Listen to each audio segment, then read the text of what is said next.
Travel to the sacred heights of Monte Albán, the capital of the Zapotec civilization in ancient Oaxaca, Mexico.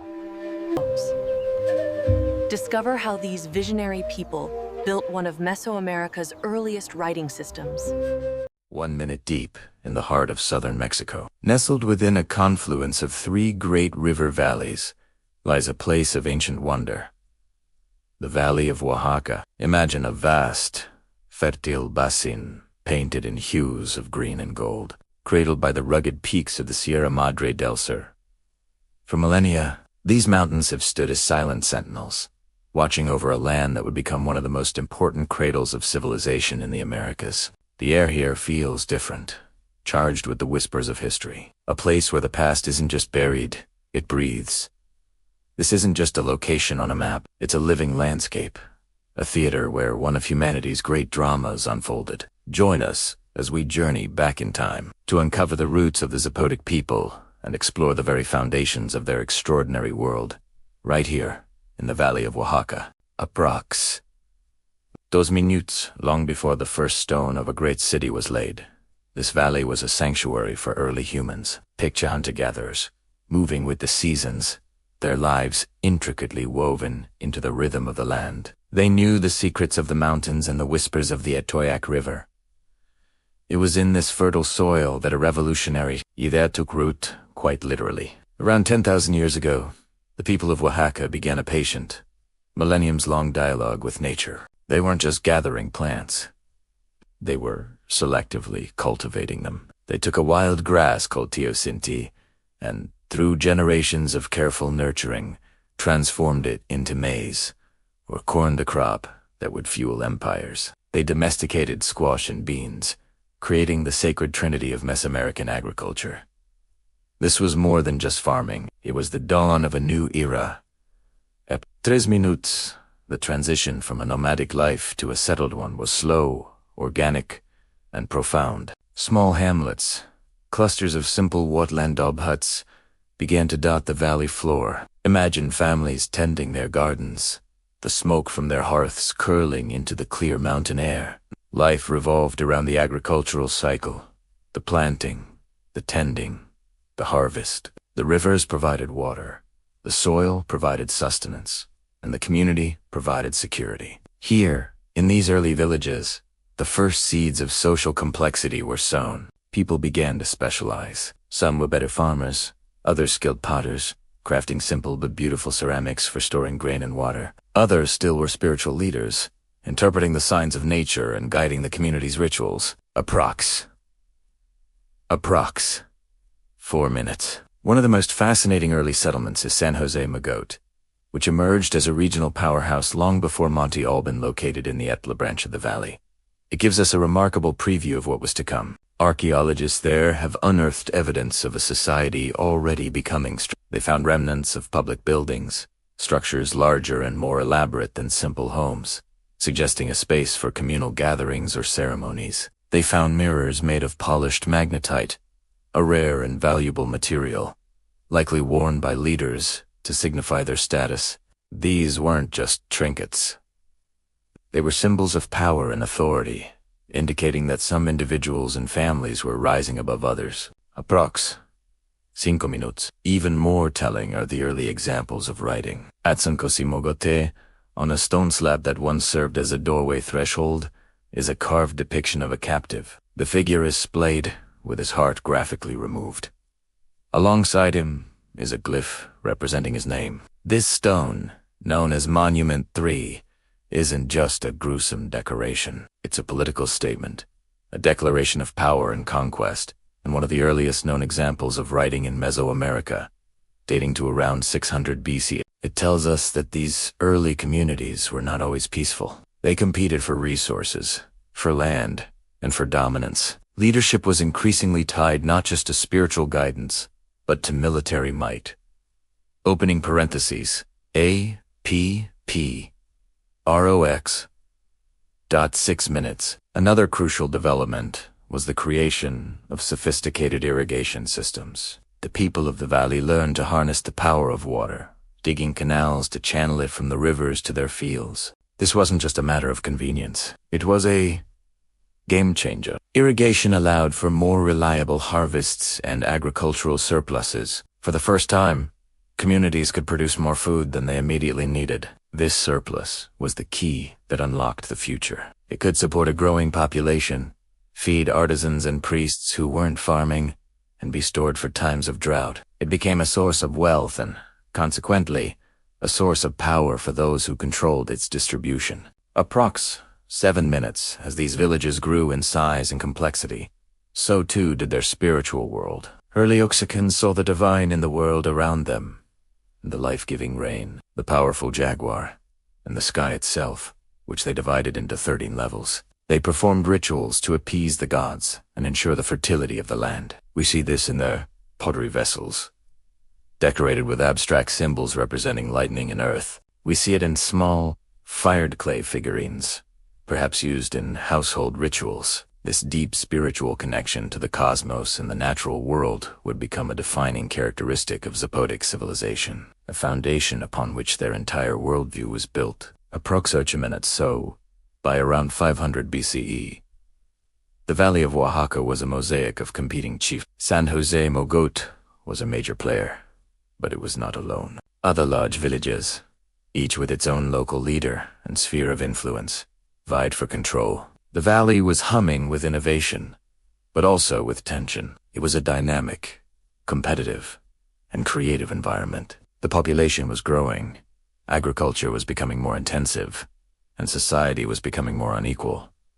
The stage was set for a dramatic shift. The people of the valley, for reasons we are still trying to fully understand, were about to embark on one of the most ambitious and audacious projects in the ancient world. Approx 9 minutes, they needed a new center, a place that could unify the valley, a capital that could rise above the local rivalries. But where to build it? The answer was as brilliant as it was bold. They didn't choose a location on the fertile valley floor, already claimed by established towns. Instead, they looked up.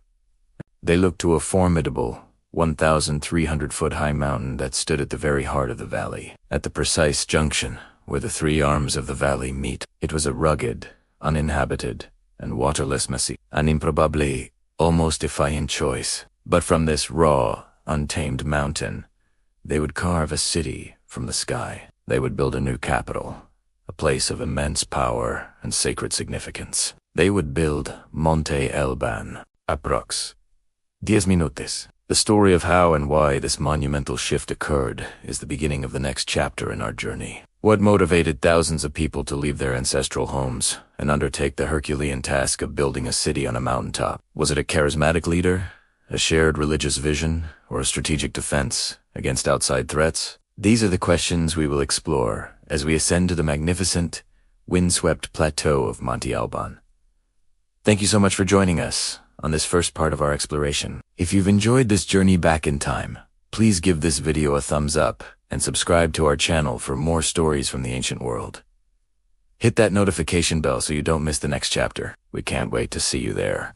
Welcome back to our journey through the mists of time as we explore the magnificent civilizations of Mesoamerica. In our last episode, we delved into the early roots of the Zapotec people, scattered across the fertile valleys of Oaxaca. But today, we witness a monumental shift, a turning point that would forever change the destiny of this culture. We're going to uncover the story of how a mountain was tamed and how a sacred hill was born. The founding of Monte Albán. Imagine, if you will, the year 500 BC, the Valley of Oaxaca is a patchwork of independent villages and small chiefdoms, each vying for resources, influence, and security. For centuries, this had been the way of life, but something was about to change. A new idea, a bold vision, began to take hold. Instead of competing, what if they came together? What if they created something grander than any single village could ever achieve on its own? But where would this new center of power be located? The answer wasn't in the fertile lowlands, next to the rivers and fields. Instead, the early Zapotecs looked up. They gazed at a formidable ridge, a series of hills rising over 1,300 feet, or 400 meters, above the valley floor. This was no ordinary location. Situated at the very heart of the three arms of the valley, it was a strategic masterpiece. From this high perch, you could see 4 miles in every direction, a natural watchtower overlooking the entire region. It was defensible, central, and commanded the landscape. This was the place they chose. This would be Monte Albán now. Choosing a mountain is one thing. Building a city on it is another challenge entirely. The summit wasn't a neat, flat surface ready for construction. It was a rugged, uneven ridgeline. So, the Zapotecs embarked on one of the most ambitious construction projects of the ancient world, using nothing more than stone tools, woven baskets, and immense human effort. They began to level the mountain. Think about that for a moment. Generations of people, working together, literally moved a mountain. They quarried stone, broke it down, and used it as fill for the low areas. They scraped away the high points, creating a vast, artificially flattened plateau. This wasn't just construction. It was a testament to their collective will and organizational power. This flattened summit, which we now call the main plaza, would become the sacred heart of their new capital. But why go to all this trouble? Why build so high, so far from the valley's water and farmland? The answer lies in the deep spiritual beliefs of the Zapotec people. In Mesoamerican cosmology, mountains were sacred. They were the places where the earthly realm met the celestial one. They were the conduits to the gods, the homes of powerful spirits, and the sources of life-giving rain clouds. By building their most important ceremonial center on a mountaintop, the Zapotecs weren't just creating a city, they were building a tangible link to the divine. Every temple, every pyramid, was a step closer to the heavens. Monte Albán was conceived as a sacred hill, a man-made axis mundi connecting the people to their pantheon of gods.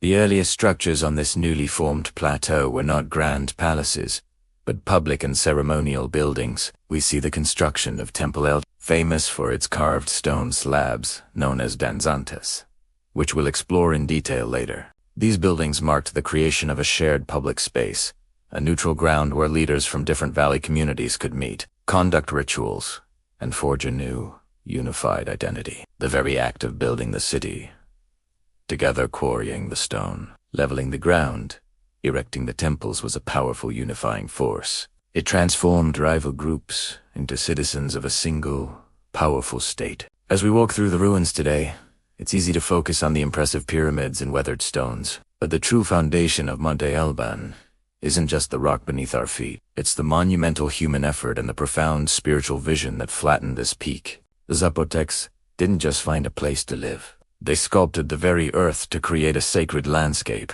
a stage for their civilization that would dominate the region for over 1,000 years. They transformed a natural peak into the White Mountain, a beacon of power and faith visible throughout the valley. It was a declaration to the world, and to the gods themselves, that a new power had arrived. This incredible feat of engineering and social organization laid the groundwork for everything that was to come. The founding of Monte Albán wasn't just the start of a city. It was the birth of the Zapotec state. It marked the transition from scattered villages to a centralized, urban society with a shared purpose and a common destiny. The decision to build on this specific hill was a strategic, political, and, most importantly, a sacred one. It set the stage for centuries of cultural fluorescence, a golden age that we will begin to explore in our next chapter. Thank you so much for joining me on this incredible journey to the birth of a sacred hill. The story of Monte Albán is a powerful reminder of what people can achieve when they work together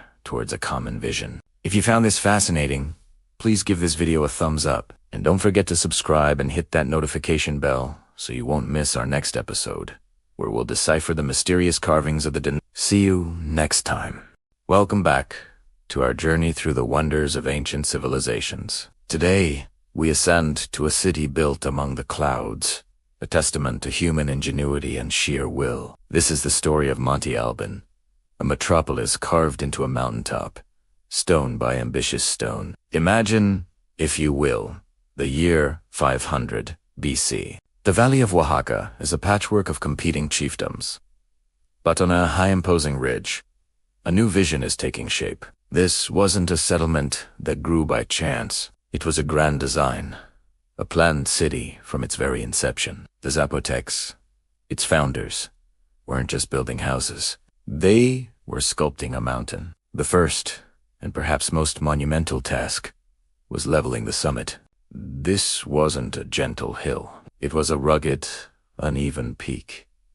Imagine the sheer manpower. Generations of workers, using nothing more than stone tools and woven baskets, quarried, carried, and shifted millions of tons of earth and rock. They chipped away at high points and filled in depressions, creating a vast, flat canvas for their future capital, the Great Plaza. This plaza, stretching over 300 meters long, became the heart of the city, a stage for rituals, markets, and the grand theater of Zapotec power.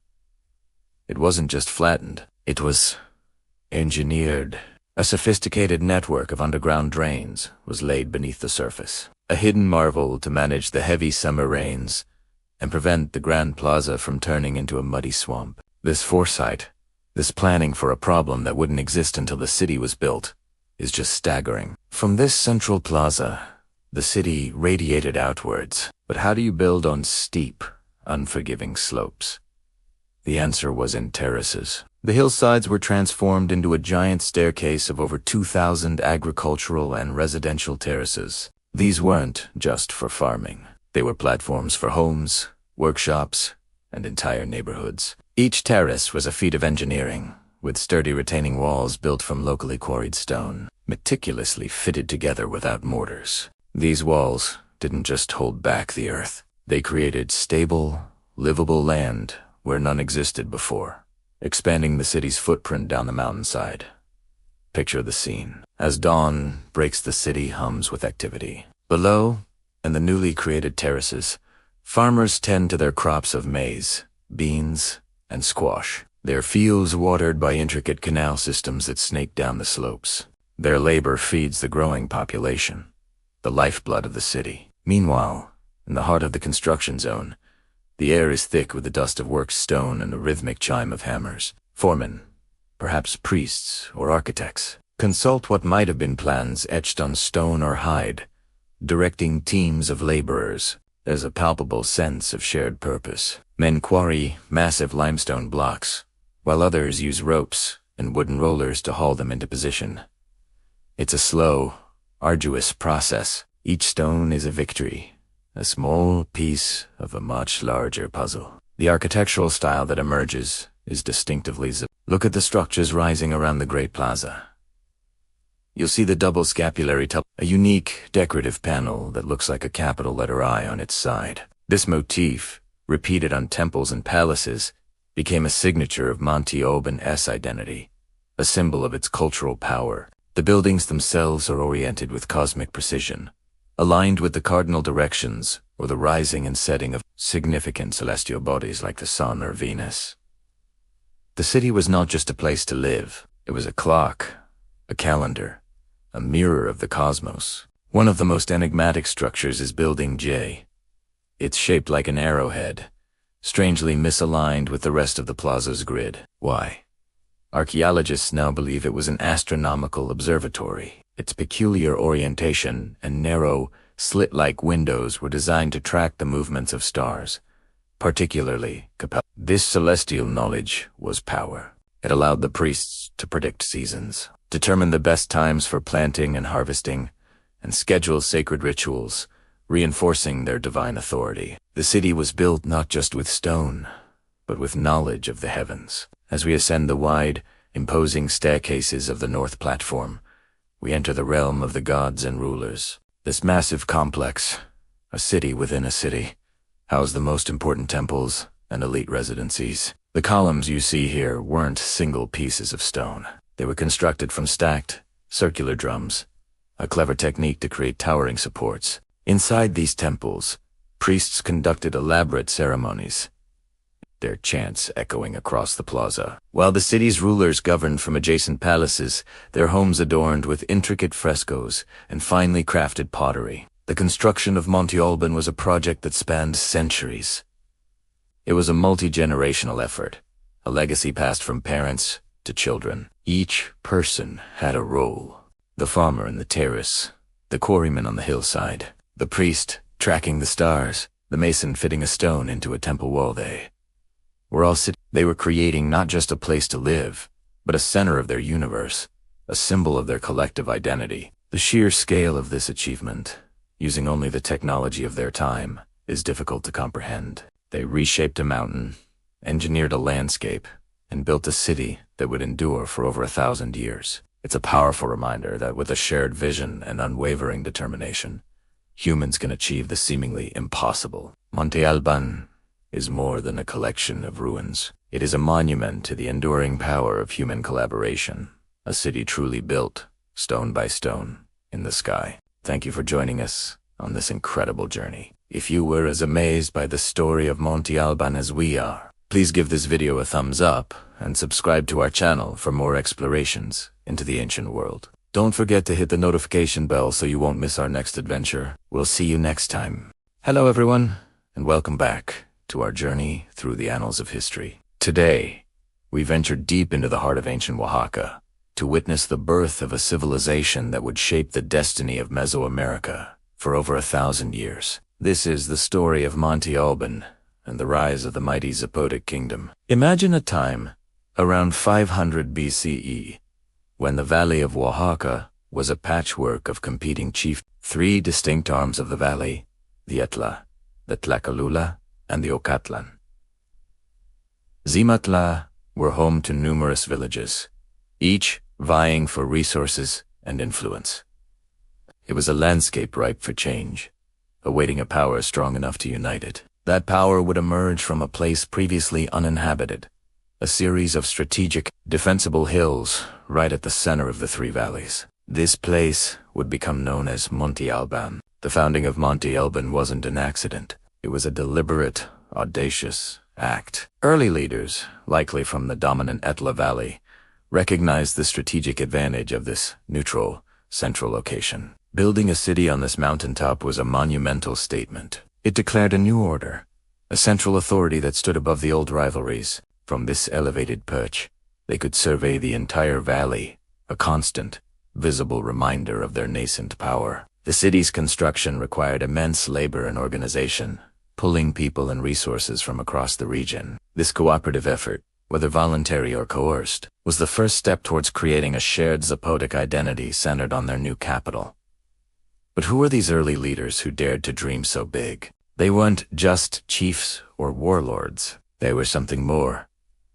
The early rulers of Monte Albán were divine kings. In the Zapotec worldview, the lines between the spiritual and the political were blurred, or rather, they didn't exist at all. The king was seen as the primary intermediary between the mortal world and the sacred forces of the cosmos. The sky, the earth, and the powerful deities that governed rain, maize, and life itself. His authority wasn't just based on military might or political cunning. It was rooted in his divine mandate. This fusion of roles was a powerful tool for consolidation. The king's spiritual duties were public and theatrical. Imagine grand ceremonies held in the expanding main plaza of Monte Albán, where the ruler, adorned in jade, feathered, and sacred symbols, performed rituals to ensure the fertility of the land and the favor of the gods. By successfully managing the cosmos, he proved his legitimacy. An abundant harvest wasn't just good fortune. It was evidence of the king's sacred power. A victory in battle wasn't just a military success. It was a sign of divine approval. His person was the living embodiment of the state, and to defy him was to defy the gods themselves. With this potent combination of spiritual and political power, the rulers of Monte Albán began the slow, deliberate process of unification. This wasn't always a peaceful affair. Archaeological evidence, such as the famous Danzantes carvings, points to a period of conflict. These carved stone slabs, once thought to depict dancers, are now widely interpreted as representing slain and mutilated captives, rival chiefs and warriors from conquered villages. They are a grim but effective form of political propaganda, showcasing the brutal consequences of resisting Monte Albán's growing dominance. Each carving served as a warning, a testament to the capital's military prowess and its right to rule. Through a mix of strategic alliances, intermarriage, and outright conquest,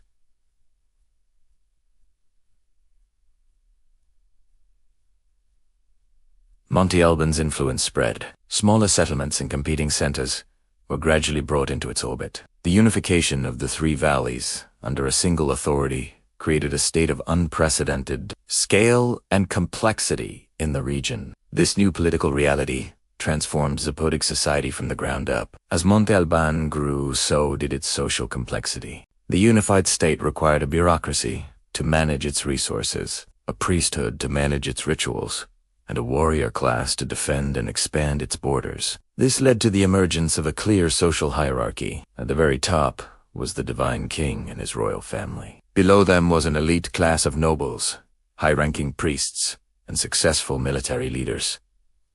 These elites lived in elaborate stone residences near the ceremonial heart of the city, their lifestyles a world apart from the common folk. Further down the ladder were specialized artisans, potters, stonemasons, and weavers, whose skills were essential to the functioning and beautification of the state. And at the base of the pyramid was the vast majority of the population, the farmers who worked the fields in the valley below, producing the agricultural surplus that fueled the entire system. Their labor supported the king, the nobles, the priests, and the construction of the magnificent temples and palaces. Religion, once a matter of local village tradition, was now co-opted as a powerful tool of the state. The pantheon of gods became more standardized, and their worship became more centralized at the capital. The great temples of Monte Albán were not just places of worship.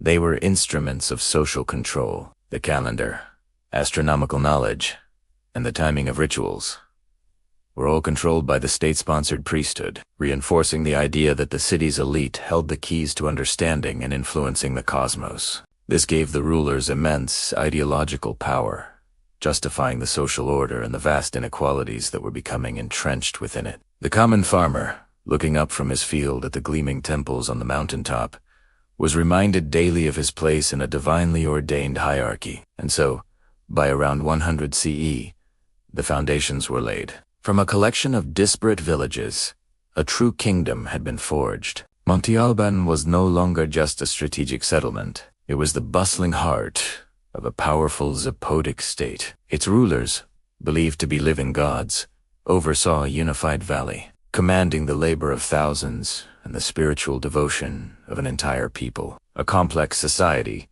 with a clear hierarchy and a state-controlled religion, had taken root. The stage was now set for the Zapotec Golden Age, a period of cultural flourishing and regional dominance that we will explore in our next chapter. Thank you so much for joining me on this incredible journey into the past. If you found this story as fascinating as I do, please give this video a like and consider subscribing to the channel for more deep dives into the civilizations that have shaped our world. Don't forget to hit the notification bell so you won't miss our next episode. See you then. Have you ever looked up at the night sky and felt a deep, ancient connection? The Zapotec people of Monte Albán didn't just feel it, they built it into the very stones of their magnificent city. Welcome back to our journey through time. Today, we delve into the celestial secrets of Monte Albán, exploring its sacred geometry and cosmic design. Imagine a city not just built on a mountain, but designed as a mirror to the heavens. This wasn't just about practical city planning. It was a profound spiritual statement. The Zapotecs were master astronomers, and they engineered their capital to be in perfect harmony with the cosmos. The main plaza, the heart of the city, isn't randomly placed. It's meticulously oriented, aligning with the cardinal directions north, south, east, and west. But their precision went far beyond that. Let's talk about the solstices and equinoxes, those pivotal moments in the Earth's dance around the sun. At Monte Albán, buildings were carefully angled to catch the first rays of the sun on these special days. Imagine standing in the main plaza on the summer solstice, the longest day of the year. As the sun rises, its light would perfectly illuminate a specific temple or pass through a designated doorway. These weren't coincidences. They were celestial clocks, marking time and sanctifying the city's ritual calendar. It was a way of weaving the divine rhythm of the universe into the fabric of daily life. One of the most fascinating examples of this is Building J, also known as the Observatory. It is one of the few structures in the main plaza that breaks from the strict north-south alignment. Its strange, arrowhead shape and peculiar orientation have puzzled archaeologists for decades. But the answer lies in the stars. Builden J is aligned with the rising of Capella, one of the brightest stars in the night sky, and it also tracks the heliacal rising of other key celestial bodies. The narrow, horizontal slits in its walls weren't just decorative, they were viewing channels, allowing Zapotec priests to precisely track the movements of planets and stars, predicting seasons, eclipses, and propitious times for planting, harvesting, and rituals. This alignment wasn't just for show. It was the physical manifestation of Zapotec cosmology. For them, the universe was a multi-layered reality. There was the earthly realm where they lived, the underworld below, and the celestial realm above. The great city of Monte Albán was conceived as a axis mundi, a cosmic axis, connecting these three planes. The pyramids reaching for the sky were conduits to the heavens, while a network of subterranean tunnels and tombs connected the living with the ancestors in the underworld. The entire city was a three-dimensional map of their cosmos, a place where the earthly and the divine could meet. Every structure, every plaza, every carved stone was part of this grand cosmic narrative. The south platform, for example, is immense. Standing atop it, you get a commanding view of the entire valley. But more importantly, you feel connected to the vastness of the sky. The layout of the temples around the plaza reflects the Zapotec understanding of a balanced, ordered universe. They believed that by creating this order on earth, they could maintain harmony with the gods and ensure the well-being of their society. It was a sacred contract written in stone and aligned with starlight. Think about the sheer genius involved. Without modern tools, without GPS or advanced mathematics, the Zapotecs used simply yet brilliant methods like crossstaffs and nomon-space, a stick in the ground to observe shadows and celestial movements with incredible accuracy. They developed a sophisticated understanding of astronomical cycles, which they then translated into the permanent, awe-inspiring architecture we see today. The city itself became a living document, a textbook of their cosmic knowledge, passed down through generations. The carvings on the stele, the stone monuments scattered throughout the site, also tie into the celestial theme. They don't just depict rulers and conquests. They often include astronomical symbols and calendar dates, linking historical events to specific cosmic alignments. A ruler's accession to the throne, for example, might be timed to coincide with a significant planetary conjunction, lending divine authority to their reign. The Zapotec worldview was holistic. Politics, religion, and science were not separate disciplines, but were all interwoven under the grand tapestry of the cosmos. So, when you visit Monte Albán, or even just look at pictures of it, try to see it through Zapotec eyes. Don't just see ruins. See a city alive with meaning. See a place where every corner, every angle, and every stone was designed to reflect the beauty and order of the universe. It's a testament to a civilization that saw themselves not as masters of the earth, but as participants in a grand, cosmic dance. They built their world to honor the heavens, creating a place where humanity and the cosmos were one. This profound connection between the terrestrial and the celestial is what makes Monte Albán so magical. It's a city built not just of earth and stone, but of starlight and sacred knowledge. Thank you so much for joining me on this cosmic journey through Monte Albán. If you've been enlightened by the celestial secrets of this ancient city, please give this video a thumbs up. And do you forget to subscribe and hit that notification bell so you miss the next chapter of our exploration. See you next time. Welcome, Bike History Explorers. Today, we journey into the very heart of our story, the birth of writing in ancient Oaxaca.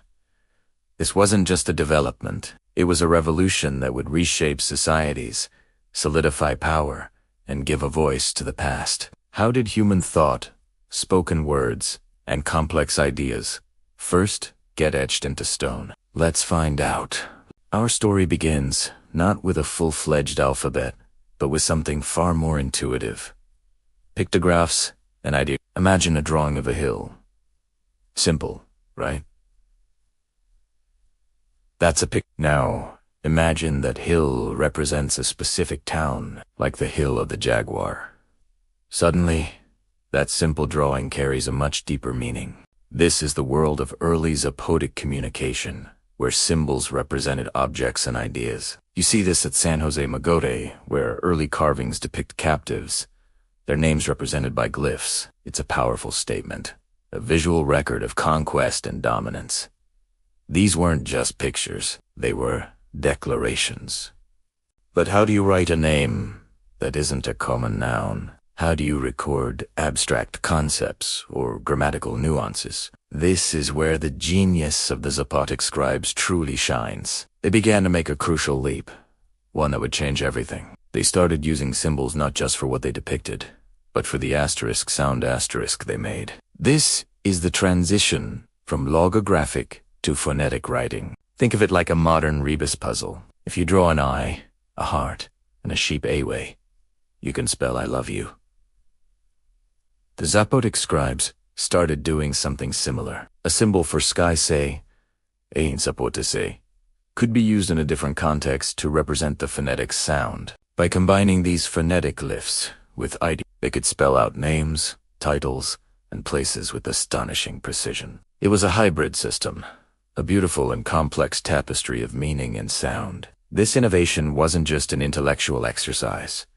It was a tool of immense power. We see its full flowering at the magnificent city of Monte Albán, here atop a flattened mountain. The Zapotec rulers erected a civilization built on order, ritual, and information. And how did they manage it? Through writing. Look at the famous Danzantes gallery. For a long time, these figures were thought to be dancers. But with our understanding of the writing system, we now see a grimmer picture. These are carved reliefs of slain, tortured captives from conquered towns. The glyphs next to them aren't dance steps. They are the names of the defeated leaders and their cities. This gallery was a monumental display of military might, a stone-carved spreadsheet of conquest that every visitor and every potential rival would understand. It was propaganda in its most primal, effective form. Writing was the central nervous system of the Zapotec state. Scribes, who were likely high-status individuals, were the keepers of this sacred knowledge. They recorded royal genealogies, carefully tracing the lineage of kings and queens to establish their divine right to rule. These lineages weren't just family trees. They were political charters, legitimizing power through ancestral connection. We see stele depicting rulers performing sacred rituals, with columns of glyphs detailing the date, the event, and the cosmic significance. The Zapotec calendar, a complex interplay of a 260-day ritual cycle and a 365-day solar year, was entirely managed through writing. Scribes would track the passage of time, determine auspicious days for coronations, battles, and agricultural activities. This wasn't just timekeeping. It was about maintaining cosmic balance. The ruler, guided by the written word, was the intermediary between the human world and the divine, ensuring the continued favor of the gods. Furthermore, writing was essential for managing a sprawling state. Tribute lists, recording what goods were owed by conquered territories, feathers, maize. Textiles were likely kept on perishable materials like deerskin or bark paper, which have sadly not survived. But the stone inscriptions give us a glimpse into this administrative world. By recording who paid what, the rulers of Monte Albán could manage a complex economy and fund their monumental building projects. Writing was the ultimate tool for governance, transforming abstract power into tangible control. This system wasn't static. It evolved over centuries, growing in complexity and elegance. The Zapotec script laid the foundation for later Mesoamerican writing systems, influencing the Mixtec, the Maya, and others. It was a wellspring of intellectual innovation that flowed throughout the region for over 1,000 years. The ability to record history meant that the past was no longer just a memory. It was a permanent, tangible presence. It allowed for the accumulation of knowledge, the standardization of ritual, and the codification of law. So, when we look at these ancient stones carved with intricate glyphs, we are not just looking at art. We are looking at the birth of history itself in this part of the world. We are witnessing the moment when a spoken word gained immortality, when a fleeting idea was given a permanent home in stone. This leap from symbol to sound, from picture to phonetics, was one of the greatest intellectual achievements of the ancient Americas. It was the software that ran the hardware of a great civilization. Thank you so much for joining us on this deep dive into the world of Zapotec writing. If you found this fascinating, please hit that like button and subscribe for more journeys into the past. We love reading your comments, so let us know what you think below. Until next time, stay curious. Welcome back to our journey through the wonders of Monte Albán today. We're re-stepping into Chapter 7 to confront one of the most enigmatic and misunderstood features of this ancient city. The silent stone messengers, known as the Danzantes. For generations, visitors have gazed upon these strange, contorted figures carved into massive stone slabs. Their name, the dancers, conjures images of joyful celebration, of figures caught mid-step in some ecstatic ritual. But as we'll discover, the truth is far darker and infinitely more fascinating. Imagine walking through the main plaza of Monte Albán centuries ago. You'd be surrounded by these stone reliefs, lining the walls of a structure now called the Building of the Danzantes. Over 300 have been found, each depicting a unique, life-sized figure. They twist, they bend, their eyes are closed, their mouths agape. For a long time, the prevailing theory was just that they were dancers, perhaps shamans in a trance-like state. It was a romantic notion, fitting for a mysterious ancient city. But archaeology, like any good detective story, is all about re-examining the evidence. And when scholars looked closer, the story began to change dramatically. Look at the details. Many of these figures are clearly male, and they are nudist status often associated with humiliation and defeat in ancient Mesoamerican cultures. Their poses aren't just twisted, they are unnatural, painful. Some scholars noticed that the figures' eyes are closed, suggesting they are dead. Others pointed out the scrolls and volutes emerging from their bodies, particularly around the groin area, initially thought to be decorative. A more chilling interpretation emerged. These weren't but stylized representations of bloodletting or mutilation, a common practice inflicted upon captured enemies. The graceful dancers were gone, replaced by the grim reality of war captives. This shift in understanding transforms these stones from art into something much more potent: political propaganda. Monte Albán wasn't just a ceremonial center, it was the capital of an expanding Zapotec state. These carvings were a powerful message to any would-be rivals. They were a public display of the city's military might, a gallery of vanquished foes. Each slab might represent a specific chieftain or a conquered town, their defeat immortalized in stone for all to see. It's a brutal, but incredibly effective form of communication. This wasn't a dance festival, it was a warning. But there's another layer to this story that makes the Danzantes even more significant. Look closely. Beside some of the figures, you'll see intricate glyphs. These aren't just random decorations. They are some of the earliest examples of writing ever found in Mesoamerica. These glyphs often represent names, dates, or places. This means the Danzantes aren't just anonymous victims. They are named individuals. The Zapotecs were recording their history, chronicling their conquests, with a combination of image and text. We're looking at the birth of Zapotec script, a complex system that would be used for centuries. Each slab is a historical document, a page from a stone book telling a story of power, conflict, and the consolidation of an empire. So, why were they originally placed on Building L, one of the oldest structures in the main plaza? The location itself was strategic. This was a public space, a place where people gathered. Placing these reliefs here ensured the message of Zapotec dominance was unavoidable. It declared to both citizens and visitors that Monte Albánese rulers were powerful, favored by the gods, and ruthless to their enemies. It helped unify the Zapotec people under a common identity forged through military success. Over time, many of these slabs were even moved and reused in the walls of later buildings, suggesting their symbolic power endured long after they were carved. Let's think about the craftsmanship. Each figure is unique. The artists who carved them were incredibly skilled, able to capture a sense of movement, or rather, the lack of it, in the unyielding stone. The flowing lines and anatomical detail, however stylized, are remarkable. It's a haunting paradox. The creation of something so artistically sophisticated to depict something so brutal. It speaks volumes about the Zapotec worldview, where ritual, warfare, and art were deeply intertwined. These weren't just stone slabs. They were sacred objects imbued with the power of the event they depicted. Comparing them to other ancient art, the Danzantes are truly unique. While the Olmecs carved colossal heads to represent rulers, The Zapotecs chose to represent their power through the depiction of their defeated enemies. It's a different psychological approach. It's not just about glorifying the self, but about demonstrating power over others. This focus on conquest and sacrifice would become a recurring theme in many later Mesoamerican civilizations. But here at Monte Albán, we see one of its earliest and most powerful expressions. So, the next time you see an image of a Danzante, look past the initial name. Don't see a dancer. See a captive. See a historical record. See a piece of propaganda. See the dawn of writing in this part of the world. These silent stone messengers have a grim story to tell. A story that fundamentally changes our understanding of Monte Albán. They are not celebrating life. They are memorials to its violent end.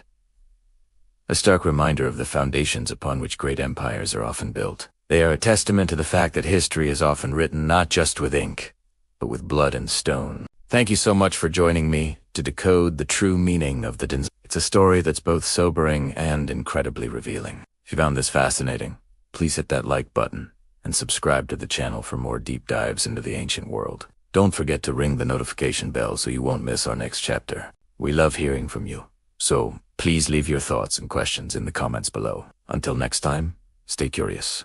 Hello everyone, and welcome back to our journey through the fascinating history of writing. Today, we're diving into Chapter 8, Glyphs, Names, and Power. We'll explore how ancient civilizations in Mesoamerica used writing not just to communicate, but to secure power, record history, and even achieve a form of immortality. It's a story of how a name, carved in stone, could echo through eternity. Imagine being a ruler in the ancient world. How do you make sure your legacy lives on? How do you prove your divine right to rule and showcase your military might for all to see, and for all of time? For the ancient Zapotecs, and later the Maya and Mixtecs, the answer was written in stone. Literally, their complex system of glyphs was a powerful tool of propaganda and historical Let's start in the Oaxaca Valley, around 500 BCE, with the rise of Monte Albán, one of the earliest cities in Mesoamerica. The Zapotecs, who built this magnificent city, developed one of the region's first writing systems. And what did they write about? Power. Carved into stone slabs, we find glyphs that are not just abstract symbols. They are direct records of conquests and the humiliation of enemies. One of the most famous examples is found in the Danzantes gallery at Monte Albán. These aren't graceful dancers, as the name suggests. Modern scholars now believe these figures represent slain or captured enemy chiefs. Their twisted postures, closed eyes, and sometimes graphic injuries are accompanied by glyphs. These glyphs often include a name and a place, essentially saying, "Here is so-and-so, the ruler of Such place, whom we have conquered." This was a brutal but effective form of political messaging. It told everyone, from commoners to visiting dignitaries, that the rulers of Monte Albán were powerful and not to be trifled with. Each carving was a testament to their military prowess. The glyphs here were often combined with calendrical dates, linking these military victories to specific moments in time, anchoring the ruler's achievements within the sacred flow of the cosmos. This wasn't just history, it was divinely sanctioned history. Now, let's talk about the concept of a name. To us, a name is an identifier, but in many ancient cultures, a name held the very essence of a person's being. To speak a name was to invoke that person's presence. To write a name was to give it permanence. So, when a Zapotec ruler had his name and titles carved into a stone monument, he wasn't just creating a historical record, he was ensuring his eternal presence. Think about it. As long as that stone endured, his name would be known. His deeds would be remembered. His essence, his very power, would be anchored to the physical world, defying the passage of time and the decay of the mortal body. This was immortality. While his physical form would fade, his name, carved into the enduring rock of a stela or a temple wall, would grant him a life that stretched far beyond his own. This belief that writing could bestow eternal life is a powerful theme we see across many ancient cultures, from the pharaohs of Egypt to the emperors of Rome. The Zapotec system, with its combination of pictorial elements and phonetic signs, laid a crucial foundation. But as we move forward in time, we see this system evolve and become even more complex with other Mesoamerican cultures. Let's look at the Mixtecs, who also inhabited the Oaxaca region, but at a later period. The Mixtecs are famous for their codices, screenfold books made of deer hide or bark paper. These are some of the most beautiful and detailed manuscripts from the ancient Americas. While Zapotec writing was monumental and public, Mixtec writing was often more personal, detailing genealogies, royal marriages, and sacred histories. Mixtec script is often described as a form of pictography or logography. Instead of a full-fledged phonetic system, it used a combination of images and symbols to tell a story. A picture of a hill, or tepic in Nahuatl, combined with a symbol for a grasshopper, chaplain, would give you Chapultepec, or Grasshopper Hill. Names of rulers were often pictorial as well. For example, the famous ruler 8 deer jaguar claw is always depicted with calendar signs. For the number 8 and a deer, along with a jaguar claw. This system was incredibly visually rich. Reading a Mixtec codex is like deciphering a dense, symbolic comic book. It tells the intricate stories of alliances formed through marriage, wars fought over territory, and the divine origins of the ruling class. Unlike the stark Zapotec carvings, focused on conquest, the Mixtec codices give us a much richer, more narrative sense of their political and social world. It was a different kind of power statement, one based on lineage and divine connection as much as military might. Now, let's travel east to the jungles of southern Mexico and Central America, to the domain of the Maya.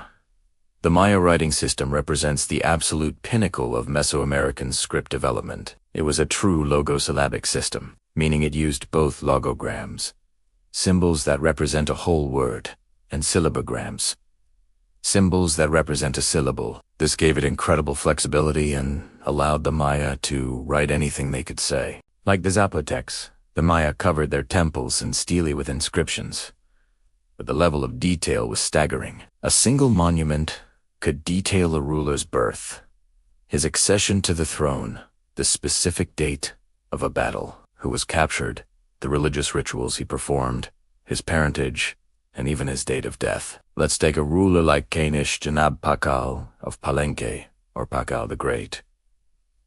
We know his story in incredible detail, thanks to the extensive inscriptions he left behind. The temple of the inscriptions, his tomb, is a library in stone. The texts narrate not only his own life, but also place him within a long dynasty of rulers, legitimizing his reign by connecting him to a deep, historical lineage. The Maya glyphs for names and titles were particularly elaborate. A ruler's name was often composed of several glyphs, forming an emblem glyph that identified him and his cities. For example, the emblem glyph for Tikal included a symbol representing a bound bundle, read as Mutal, which was the ancient name for the kingdom. Seeing this glyph meant you were reading about a Tikal king. This ability to record complex sentences allowed the Maya to express abstract concepts about religion and cosmology in ways the Zapotec and Mixtec systems could. They didn't just state that a ruler performed a ritual. They described the nature of the ritual, which gods were being honored, and what the cosmic significance was. This was the ultimate fusion of political power and religious authority. The ruler was not just a conqueror, he was the chief interlocutor with the gods, the person who maintained cosmic balance. And all of this was meticulously recorded for posterity. So, let's compare these three incredible systems. The early Zapotec script was direct, forceful, and monumental. Its primary purpose was to project raw power through the recording of conquest and sacrifice. It established the core idea of immortalizing a ruler's name in stone. The Mixtec script, found in beautifully painted codices, was more narrative and genealogical. It cemented a ruler's power through stories of noble lineage, strategic marriages, and divine ancestry. It was a more intricate, almost literary form of asserting legitimacy. And finally, the Maya script was the most sophisticated of all. It was a fully functional writing system capable of expressing the nuances of spoken language. It combined the monumental power of Zapotec carving with an even greater level of narrative detail than the Mixtec codices, allowing rulers to craft a complete persona as a warrior, a diplomat, a priest, and a divine king, all immortalized in stone and text. From the stark warnings carved on the Danzantes of Monte Albán to the epic life stories on the walls of Palenque, we see a clear progression. Writing was never just about communication. It was about power. It was about controlling the narrative, defining history, and, most importantly, conquering the one enemy no ruler could defeat in battle: death itself. By carving their names and deeds into the landscape, these ancient kings and queens ensured that their power, their names, and their stories would survive for millennia. Thank you so much for joining me on this deep dive into the power of ancient writing. It is truly amazing how a few carved lines on a rock can tell us so much about ambition, belief, and the human desire for legacy. If you enjoyed this video, please give it a thumbs up, and consider subscribing to the channel for more explorations into our incredible shared past. Hit that notification bell so you don't miss our next chapter. Thanks for watching, and see you next time. Welcome back to our journey through the annals of history. Today, we leave the grand monuments and royal tombs behind to step into the bustling, everyday world of Monte Albán. Let's walk the ancient streets, listen to the hum of the market, and uncover the lives of the people who called this magnificent city home. The farmers, the artisans, and the priests. Imagine the sun rising over the Oaxaca Valley, its golden light spilling across terraced fields carved into the mountainsides. This is where our story begins, with the farmers, the lifeblood of the city. For the Zapotec people, life was tied to the rhythm of the seasons and the cultivation of maize. This wasn't just food, it was a sacred gift. The day for a farm and family started early, long before the city truly awoke. They would head out to their fields, or milpas asterisk, a complex system of agriculture where maize grew alongside beans and squash. This trio, known as the Three Sisters, supported one another, just as the community supported its members. The work was demanding, guided by an intricate understanding of the calendar, the weather, and the will of the gods. They tilled the soil with simple tools, planted the seeds with hope, and prayed for rain. Their labor, quiet and persistent, was the foundation upon which the entire civilization of Monte Albán was built. Every kernel of corn carried the promise of survival, the fuel for the city's artists, warriors, and kings. As the sun climbed higher, the heart of Monte Albán began to beat faster. Let's move from the fields into the residential areas, where another kind of creation was taking place. Here, in the homes and workshops of the artisans, the city's creative spirit flourished. Listen closely. Can you hear the gentle scrape of obsidian against stone? The rhythmic tap-tap of a weaver's loom?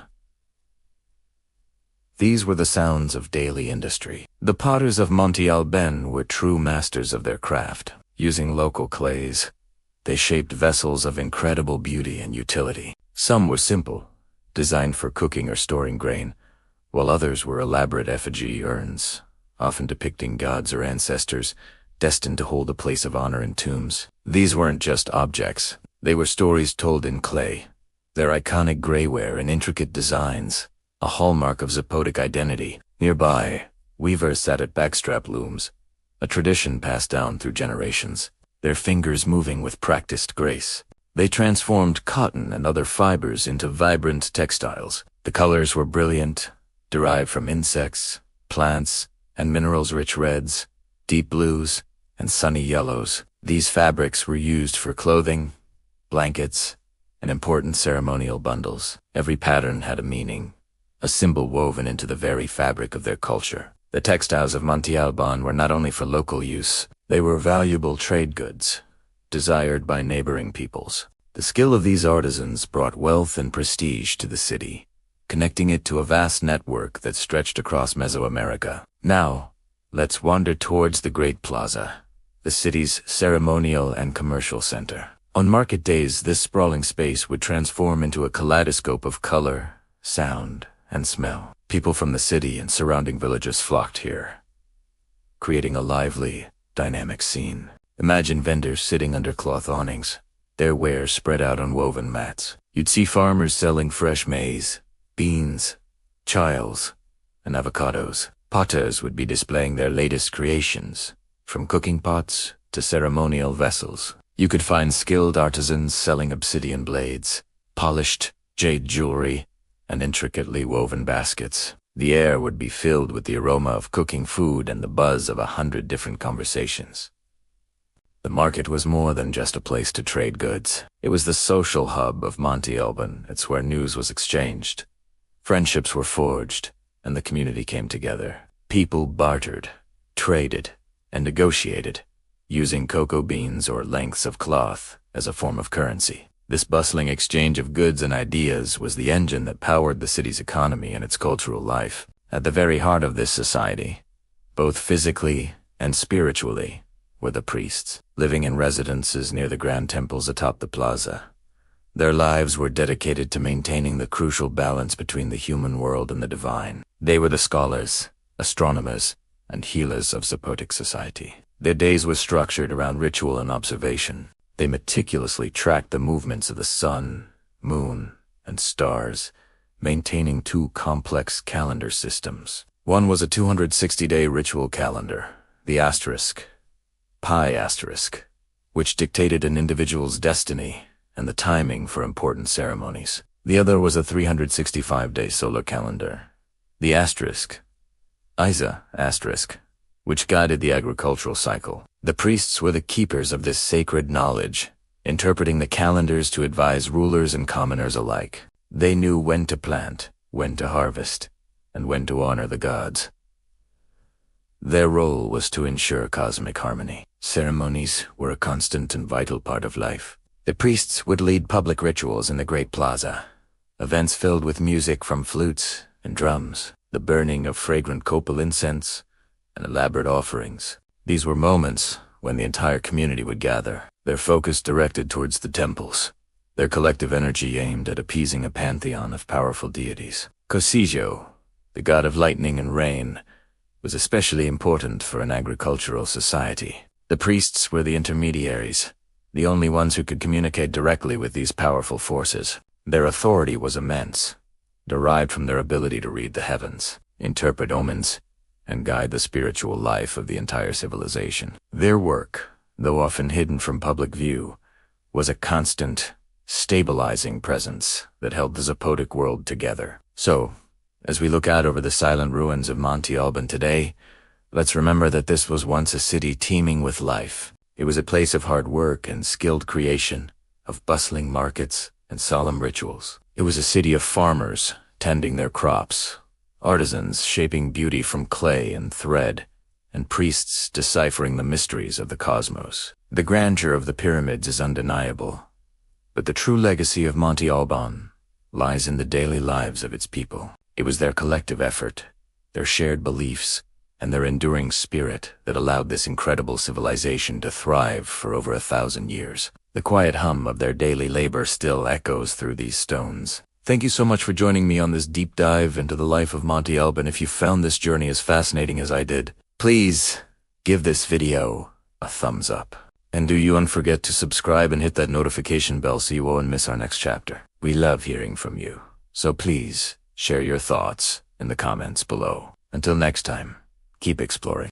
Hello and welcome back to our journey through ancient civilizations. Today, we're venturing into the heart of Oaxaca, Mexico, to explore the spiritual world of the Zapotec. We're stepping into their sacred spaces, looking up at the sky and down at the earth to understand the gods who shaped their lives. This is Chapter 10.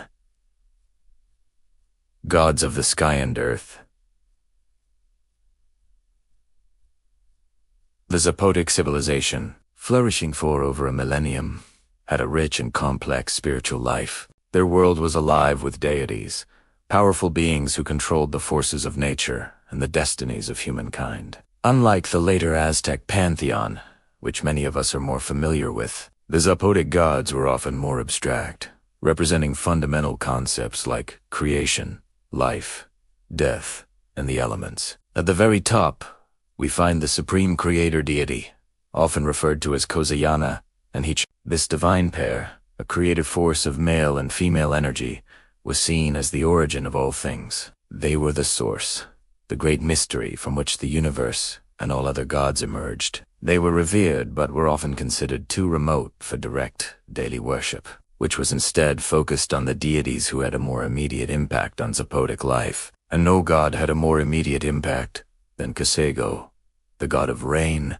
lightning, and thunder. Imagine living in an agricultural society, your entire existence dependent on the success of your crops. Rain wasn't just weather, it was life itself. Kasego was the bringer of this life-giving water. He was a powerful, and sometimes fearsome, deity. His iconography is striking, often depicted with a jaguar's mouth, a forked serpent's tongue representing lightning, and goggles-like eyes. These features connect him to the most powerful forces of the natural world, the storm and the revered jaguar. When the skies opened and the rains came, it was Kasego answering the people's prayers. But when drought struck, it was a sign of his displeasure, prompting elaborate rituals to appease him. Working hand in hand with Kasego was Kazobi, the god of maize. If Kasego provided the water, Kazobi was the embodiment of the corn itself, the staple food that sustained the Zapotec people. Kazobi represented abundance,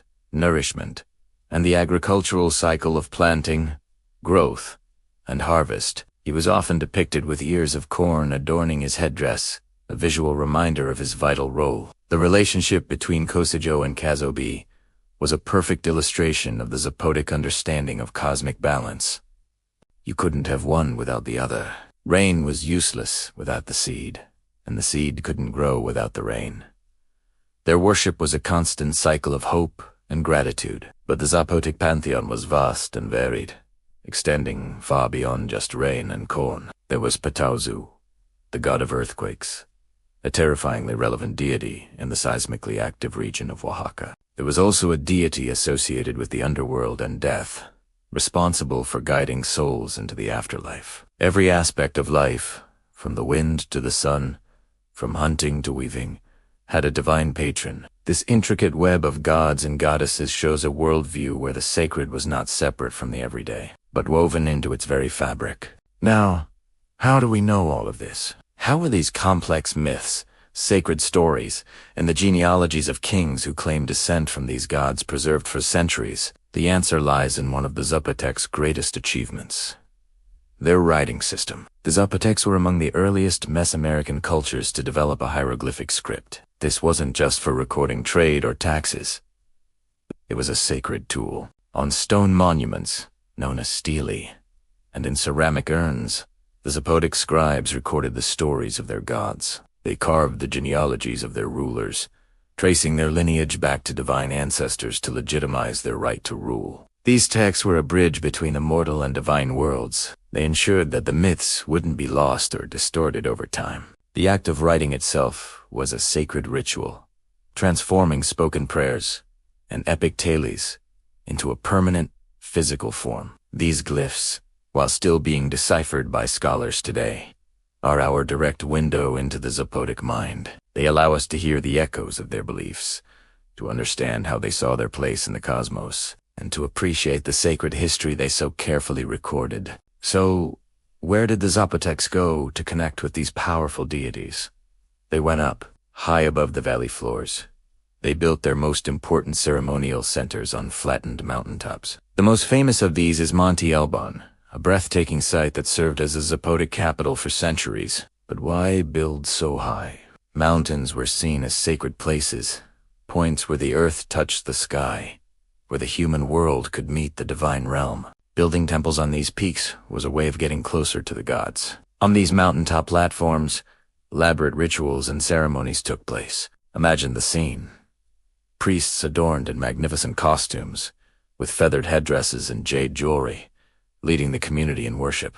The air would be thick with the smoke of copal incense, its fragrant scent carrying prayers up to the heavens. Offerings were a central part of these rituals. These weren't just simple gifts. They were acts of reciprocity, of giving back to the gods to maintain cosmic balance. Offerings could include food, precious, textiles, and prized materials, like jade and shell. At times, they also involved bloodletting, where elites would offer their own blood, seen as a potent life force, to nourish the gods. These rituals were tied to the agricultural calendar, 2 astronomical events like solstices, and 2 important moments in the lives of rulers, like coronations and funerals. These were grand, communal events that reinforced social bonds and reaffirmed the people's shared faith and dependence on the gods. Standing on those ancient plazas, you can almost feel the energy of those ceremonies, a powerful connection between the sky,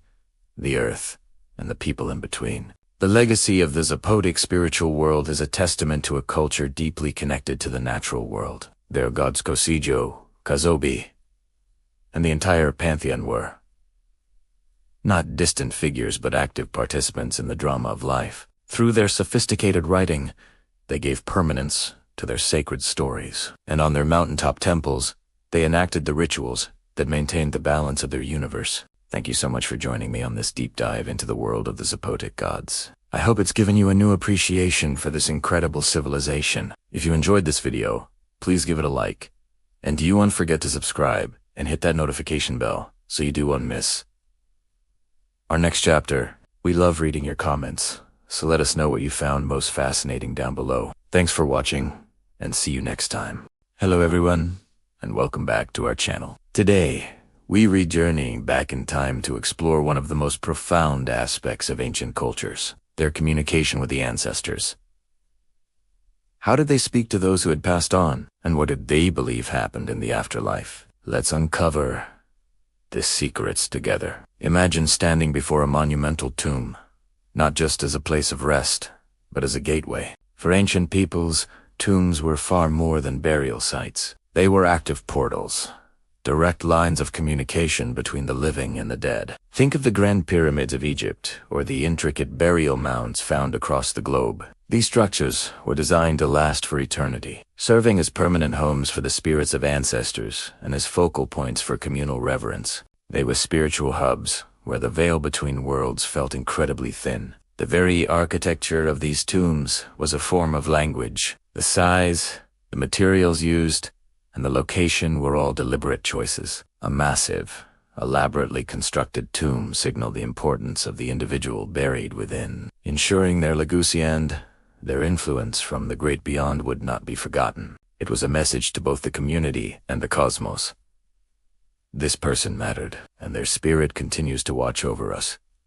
Families would return to these sites for generations, not just to mourn, but to seek guidance, offer respect, and maintain the vital connection with their lineage. Now, let's look closer at the surfaces of these tombs. They were often covered in breathtaking carvings and reliefs. These weren't just decorations. They were visual narratives, a silent but powerful form of storytelling meant to be read by both humans and divine beings. On the walls of an Egyptian tomb, you might see a pharaoh depicted making offerings to the gods, showcasing their piety and securing their place in the afterlife. You'd see scenes from their life-great battles, prosperous harvests, and happy family moments. These images served a dual purpose. For the living, they were a history book, a reminder of the ancestors' great deeds. For the deceased, these carvings were a magical script. They were believed to manifest in the afterlife, ensuring the spirit could continue to enjoy the pleasures of life, hunt in the eternal fields, and feast at celestial banquets. The art itself was a tool of resurrection, eternally animating the spirit's journey. Beyond tombs and carvings, one of the most personal ways the ancients communicated with their ancestors was through burial offerings. When a person died, they weren't sent into the next world empty. Their graves were filled with objects they would need for their journey and existence in the afterlife. This could include anything from simple clay pots filled with food and drink to lavish treasures like gold jewelry, weapons, and even furniture. Archaeologists have found entire chariots and boats buried with rulers, ready for them to use in the spirit world. These weren't just sentimental keepsakes, they were practical provisions for the soul. The belief was that the essence, or the spirit of these objects, would travel with the deceased. A clay cup would quench their thirst, a sword would protect them from underworld demons, and a game board would provide entertainment for eternity. Every single offering was a message of care from the living, an act of ensuring their loved ones' comfort and well-being in the next life. This practice of providing for the dead reveals a core belief shared by many ancient cultures, the concept of a cyclical life-death continuum. For them, death wasn't a final end. It was a transition, a journey from one state of being to another. Much like the changing of the seasons or the daily cycle of sunrise and sunset, life and death were two sides of the same coin, inextricably linked. The world of the living and the world of the dead were not separate realms, but were deeply interconnected, constantly influencing one another. Ancestors weren't gone.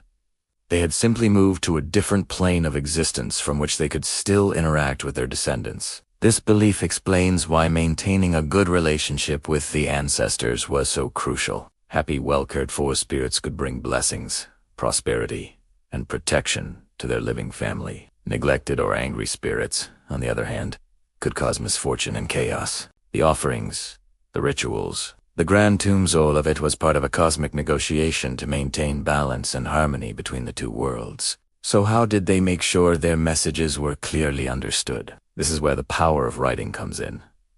The invention of writing revolutionized funerary traditions. It allowed for communication that was specific, permanent, and profoundly magical. In ancient Egypt, for example, tomb walls and sarcophagi were inscribed with hieroglyphs containing what we now call the Book of the Dead. This wasn't a single book, but a collection of spells, hymns, and instructions. It was a personalized guidebook for the afterlife. These texts told the deceased exactly what to say when facing the gods in judgment, how to navigate the perilous landscapes of the underworld, and how to overcome monstrous guardians. The spells could grant the spirit the power to transform into different animals, to breathe air, and to receive offerings. Writing the spell was itself an act of magic. The words held the power to make things happen. These funerary texts were the ultimate form of spiritual communication. They were a direct script for the soul, ensuring it wouldn't get lost or falter on its journey. The deceased's name was often written repeatedly, because to speak or write a name was to give that person life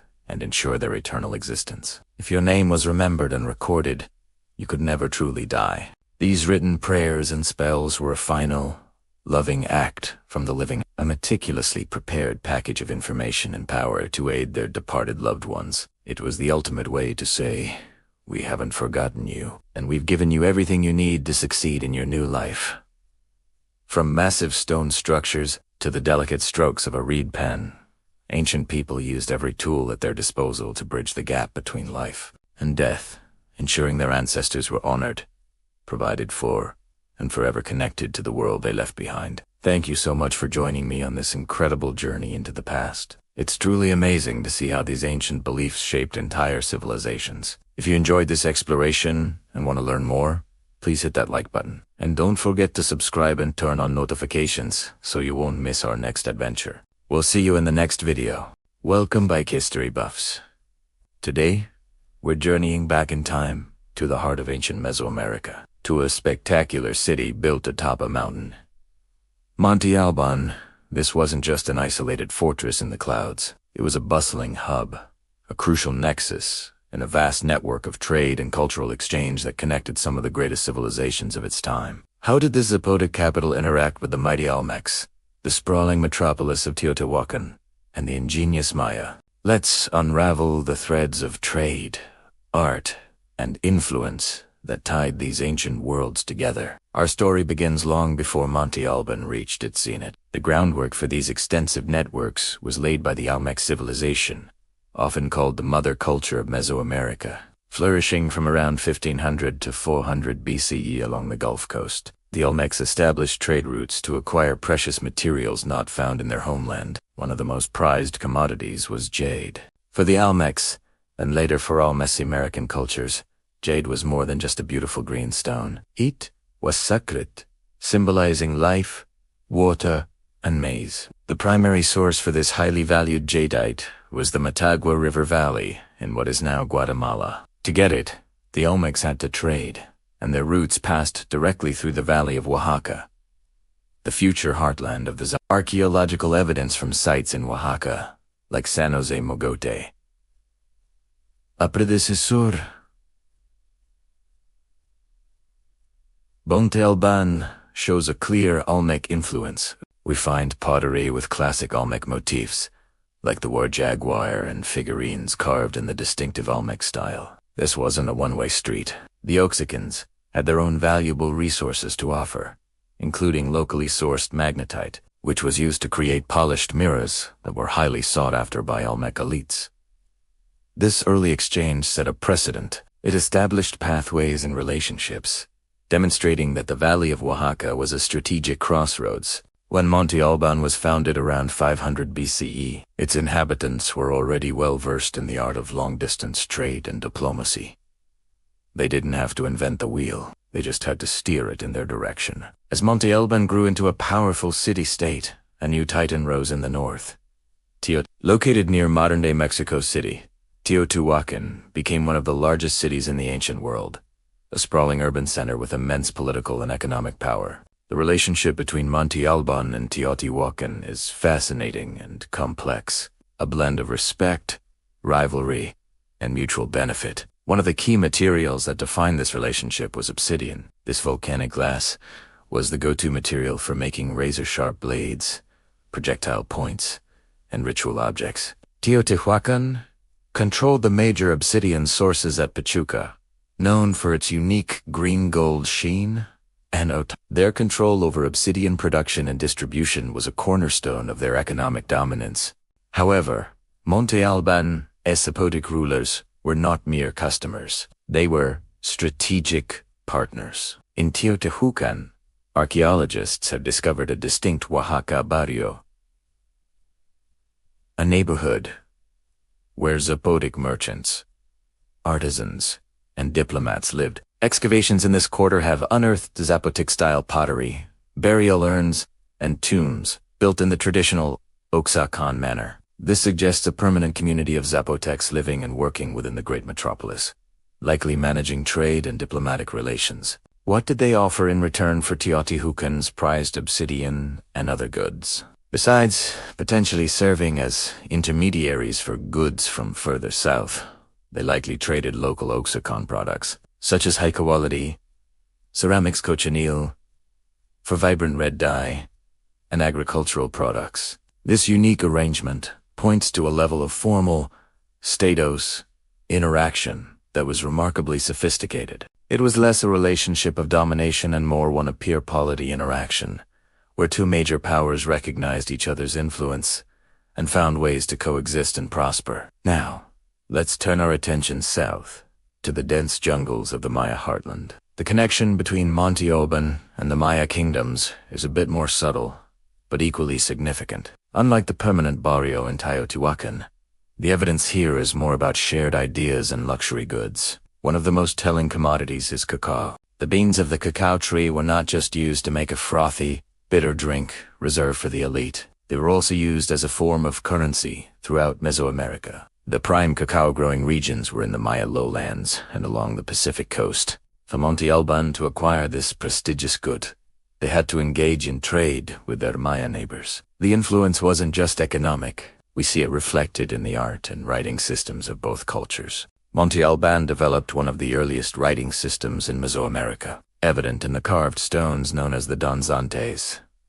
These figures, once thought to be dancers, are now interpreted as depictions of slain and mutilated captives, complete with hieroglyphic names. This early Zapotec script shares conceptual similarities with the later, more complex Maya hieroglyphic writing. Both systems use a mix of logograms, symbols representing whole words, and syllabograms, symbols representing syllables. While they are distinct languages, the underlying principles suggest a shared intellectual heritage, or, at the very least, a deep level of communication. An idea born in one region could travel along trade routes and inspire innovation in another. This cross-pollination is also visible in iconography. For example, certain architectural styles and depictions of deities show overlapping characteristics, suggesting that artists and architects were aware of what their counterparts were creating hundreds of miles away. So, how did all these connections shape Monte Albán? The constant flow of goods,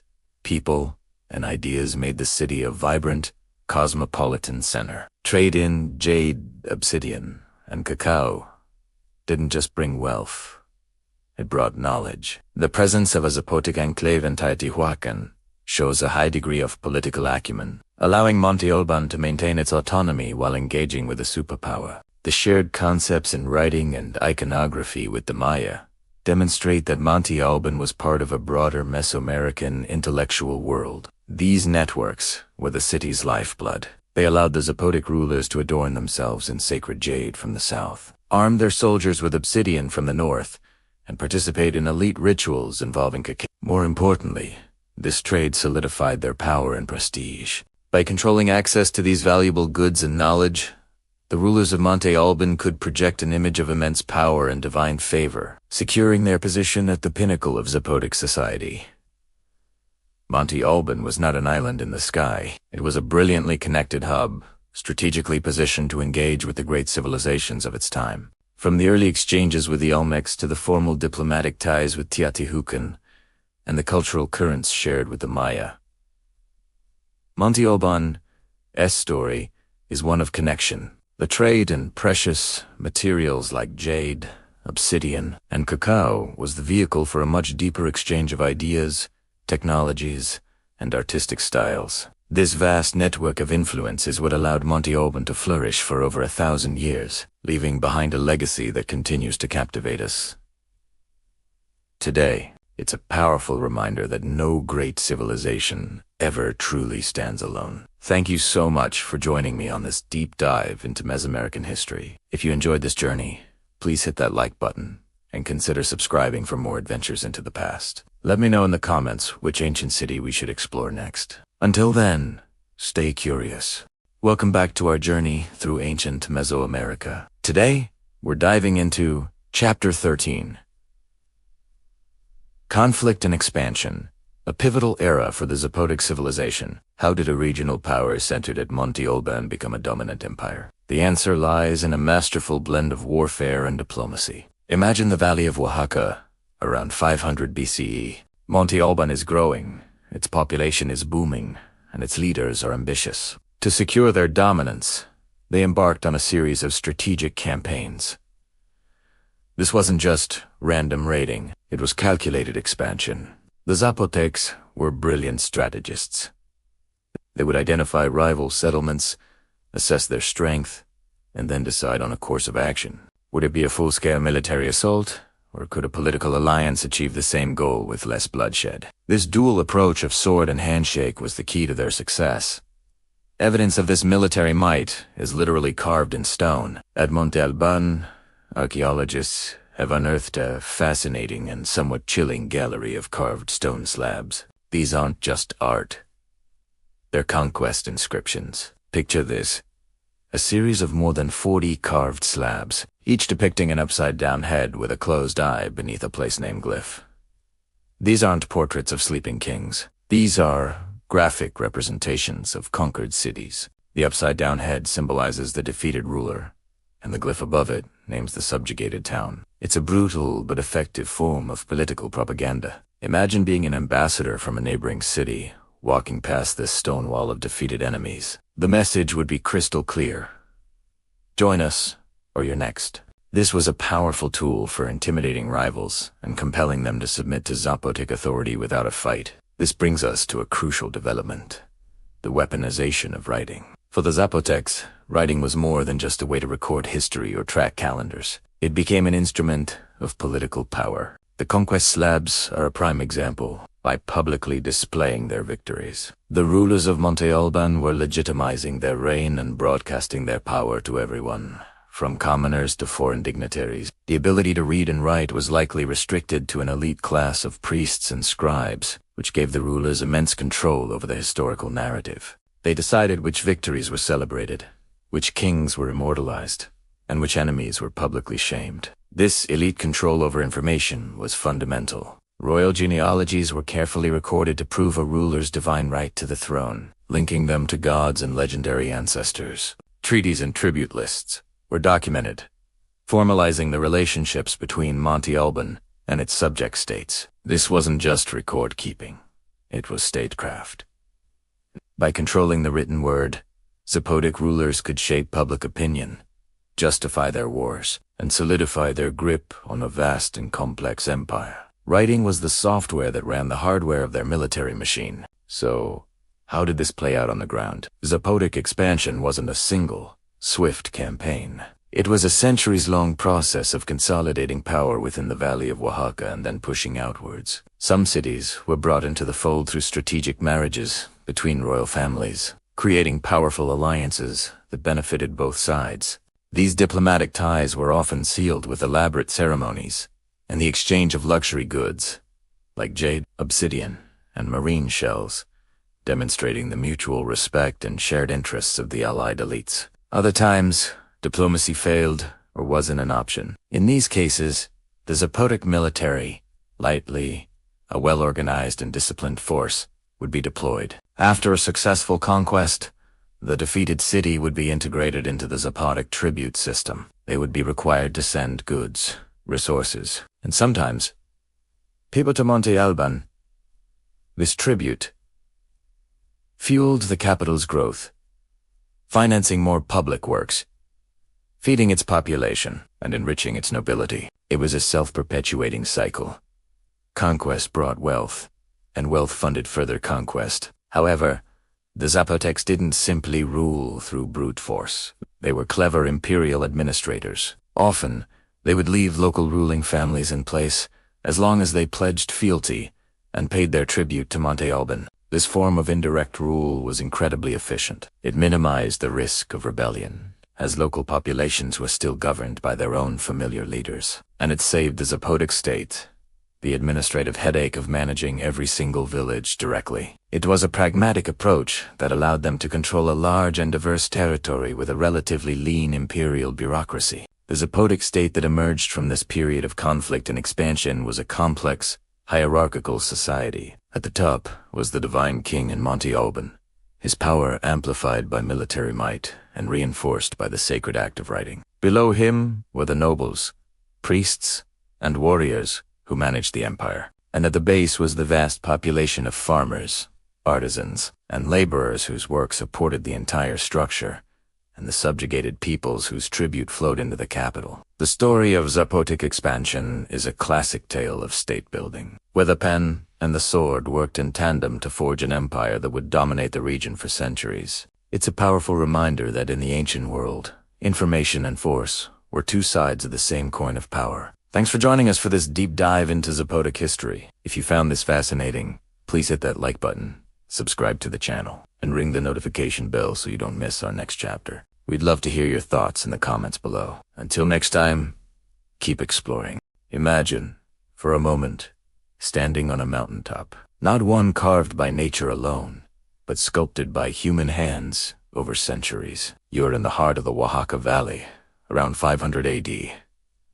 The air is thin, and the sun, a fiery orb, begins its descent, casting long, dramatic shadows across a city that seems to float among the clouds. This is Monte Albán, at its zenith, its moment of ultimate glory. Look around you.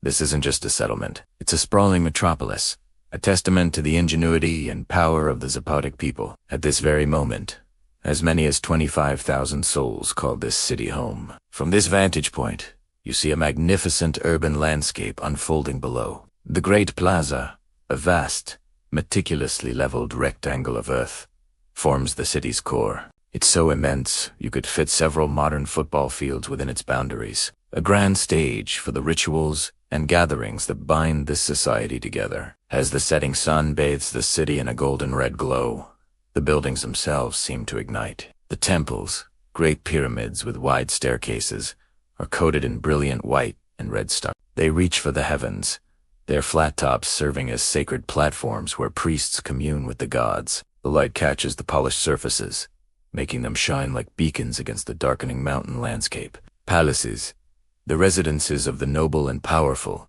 flank the plaza. Their intricate stone carvings and multi-roomed layouts speak of a life of privilege and complexity. You can almost hear the echoes of the city's life, the murmur of thousands of voices, the rhythmic beat of drums from a distant ceremony, the scent of copal, incense, wafting from the temples. Terraces cascade down the mountainside, not just for farming, but for housing. The homes of artisans, merchants, and farmers cling to the slopes, each with a view of the magnificent ceremonial center. This is a city organized, hierarchical, and teeming with life. But amidst this grandeur, there lies a profound secret, a source of immense power held by a select few. It's the power of the written word.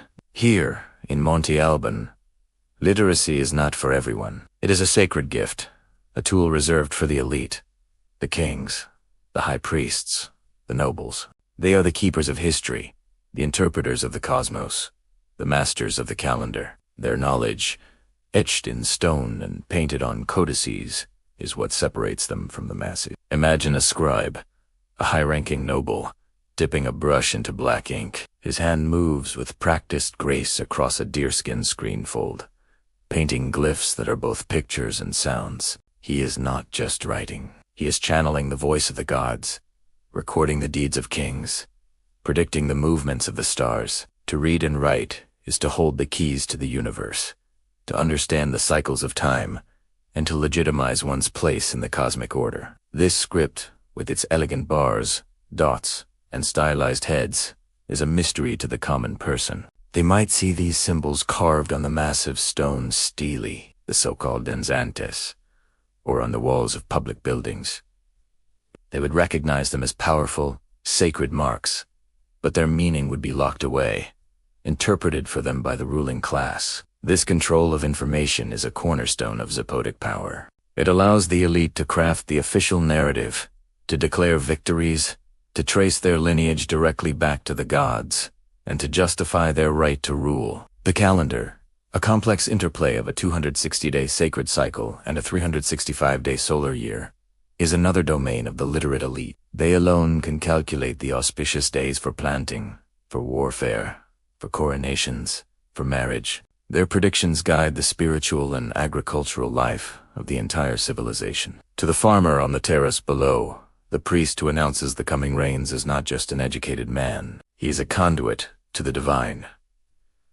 His authority unquestionable. As dusk settles and the first stars appear in the deep indigo sky, the city transforms. Torches are lit, casting a flickering, dancing light on the stone facades.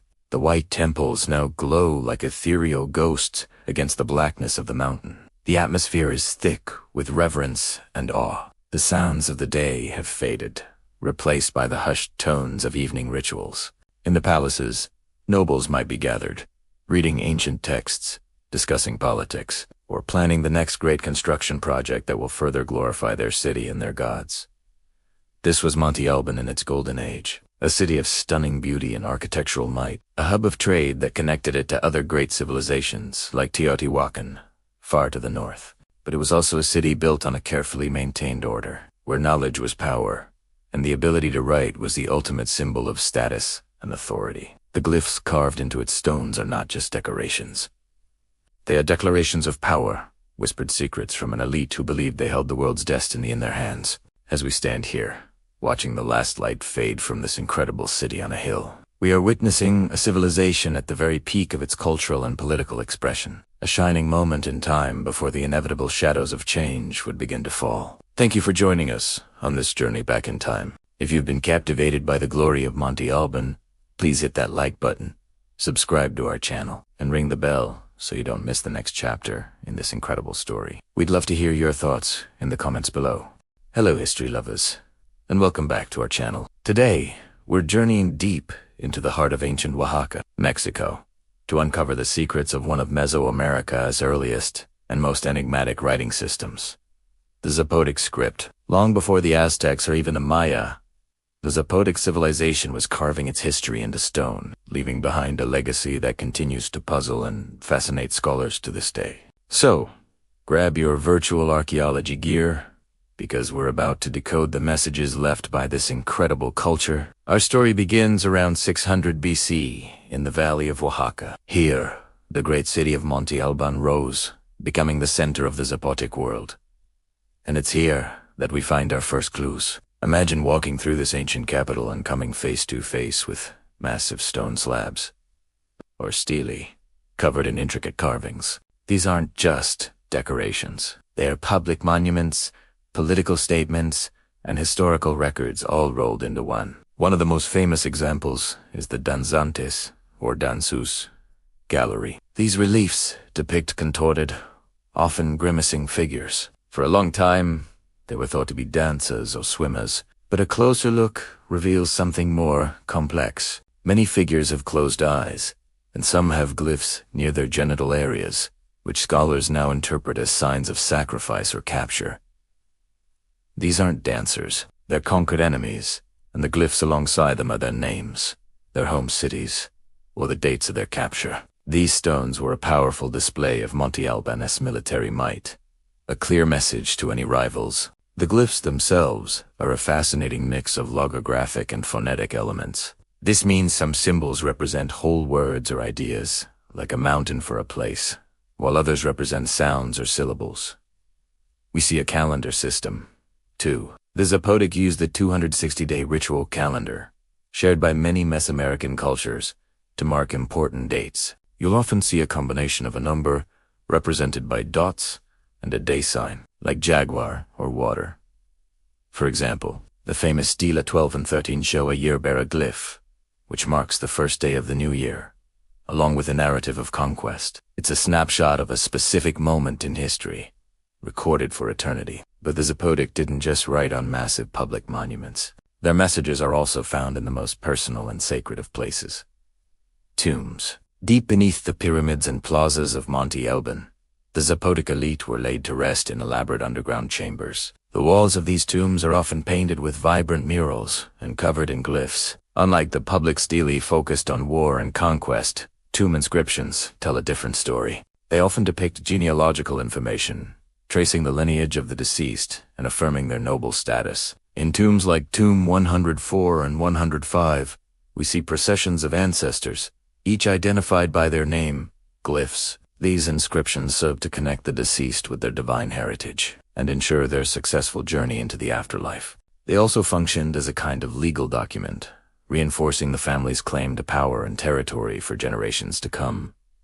It shows us that writing was not just for the public eye. It was an integral part of Zapotec ritual and belief, a way to communicate with the gods and the ancestors. The writing wasn't limited to stone and walls, either. It appeared on a much smaller, more portable medium.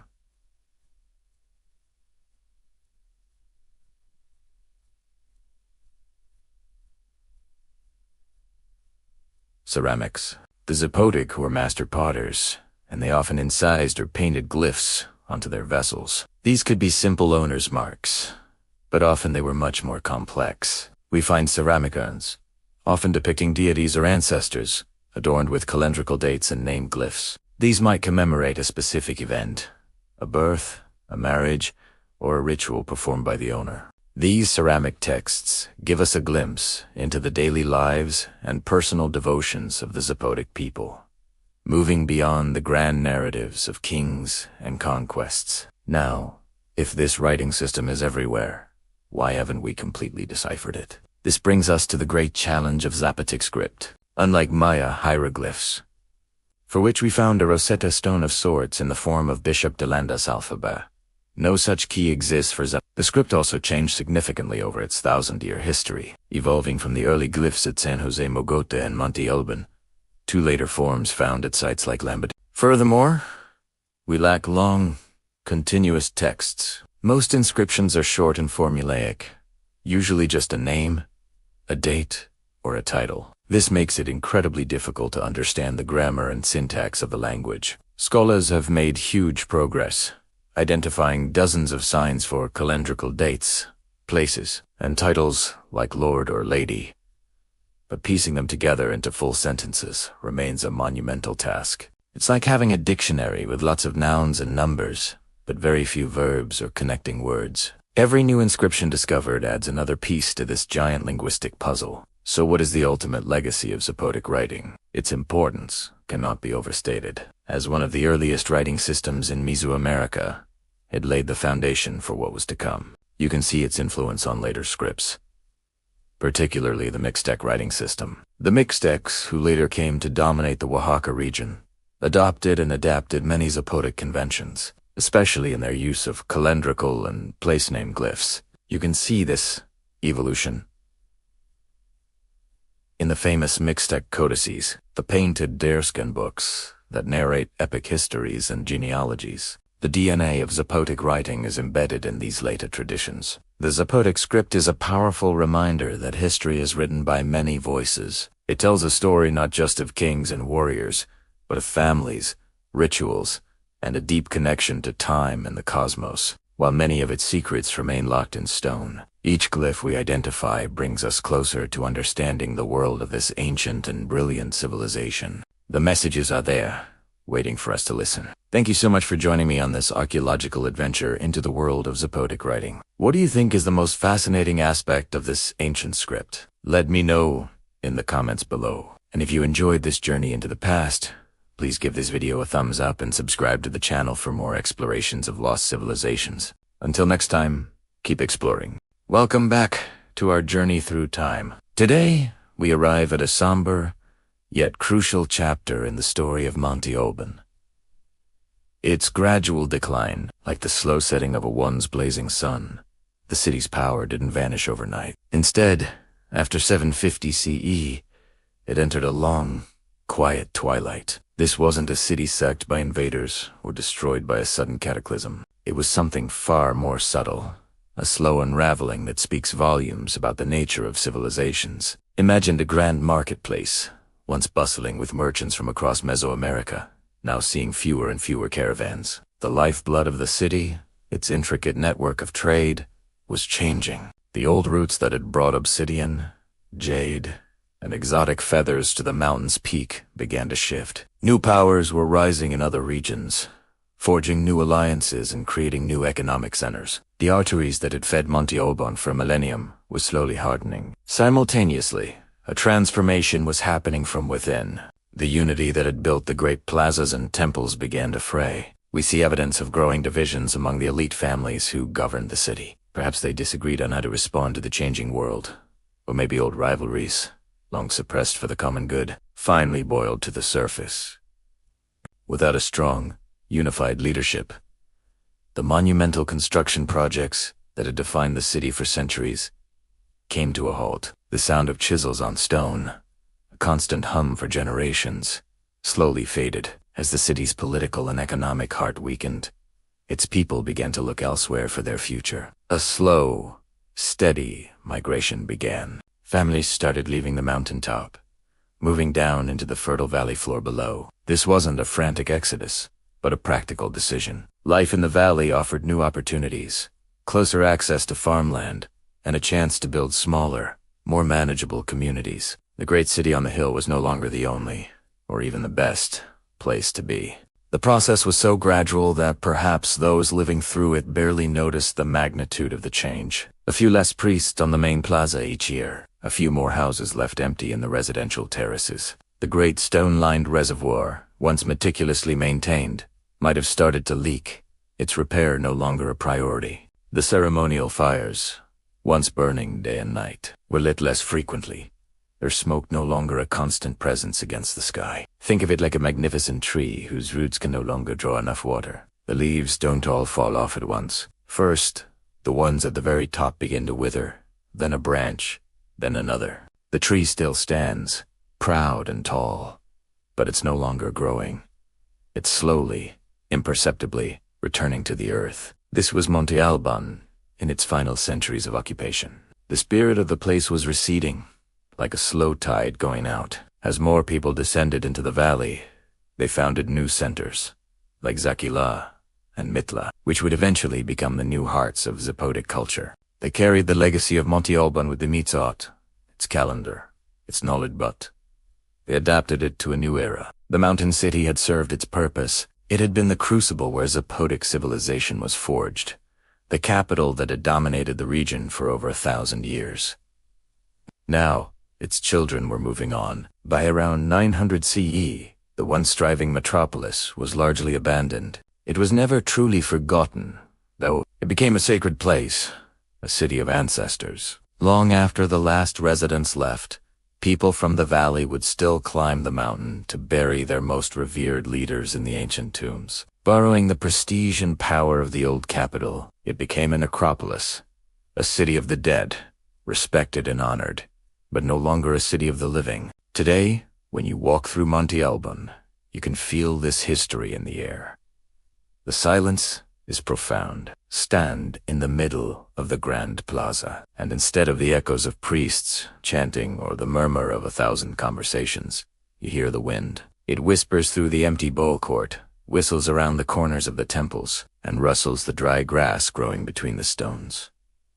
It's a sound that seems to carry the memories of all that is past. The city became a ghostly monument to its own glorious past. The buildings, engineered to last for eternity, remained, but their purpose was gone. The observatories, which once mapped the heavens with incredible precision, now stood as silent witnesses to the passing clouds. The stelae, carved with the stories of kings and conquests, now told their tales to no one but the wind and the sky. This gradual fading is, in many ways, more poignant than a dramatic collapse. It reminds us that even the greatest civilizations are subject to the slow, inexorable forces of change. Monte Albán wasn't defeated in a great battle. Its time simply came to an end. It teaches us a powerful lesson about resilience and adaptation.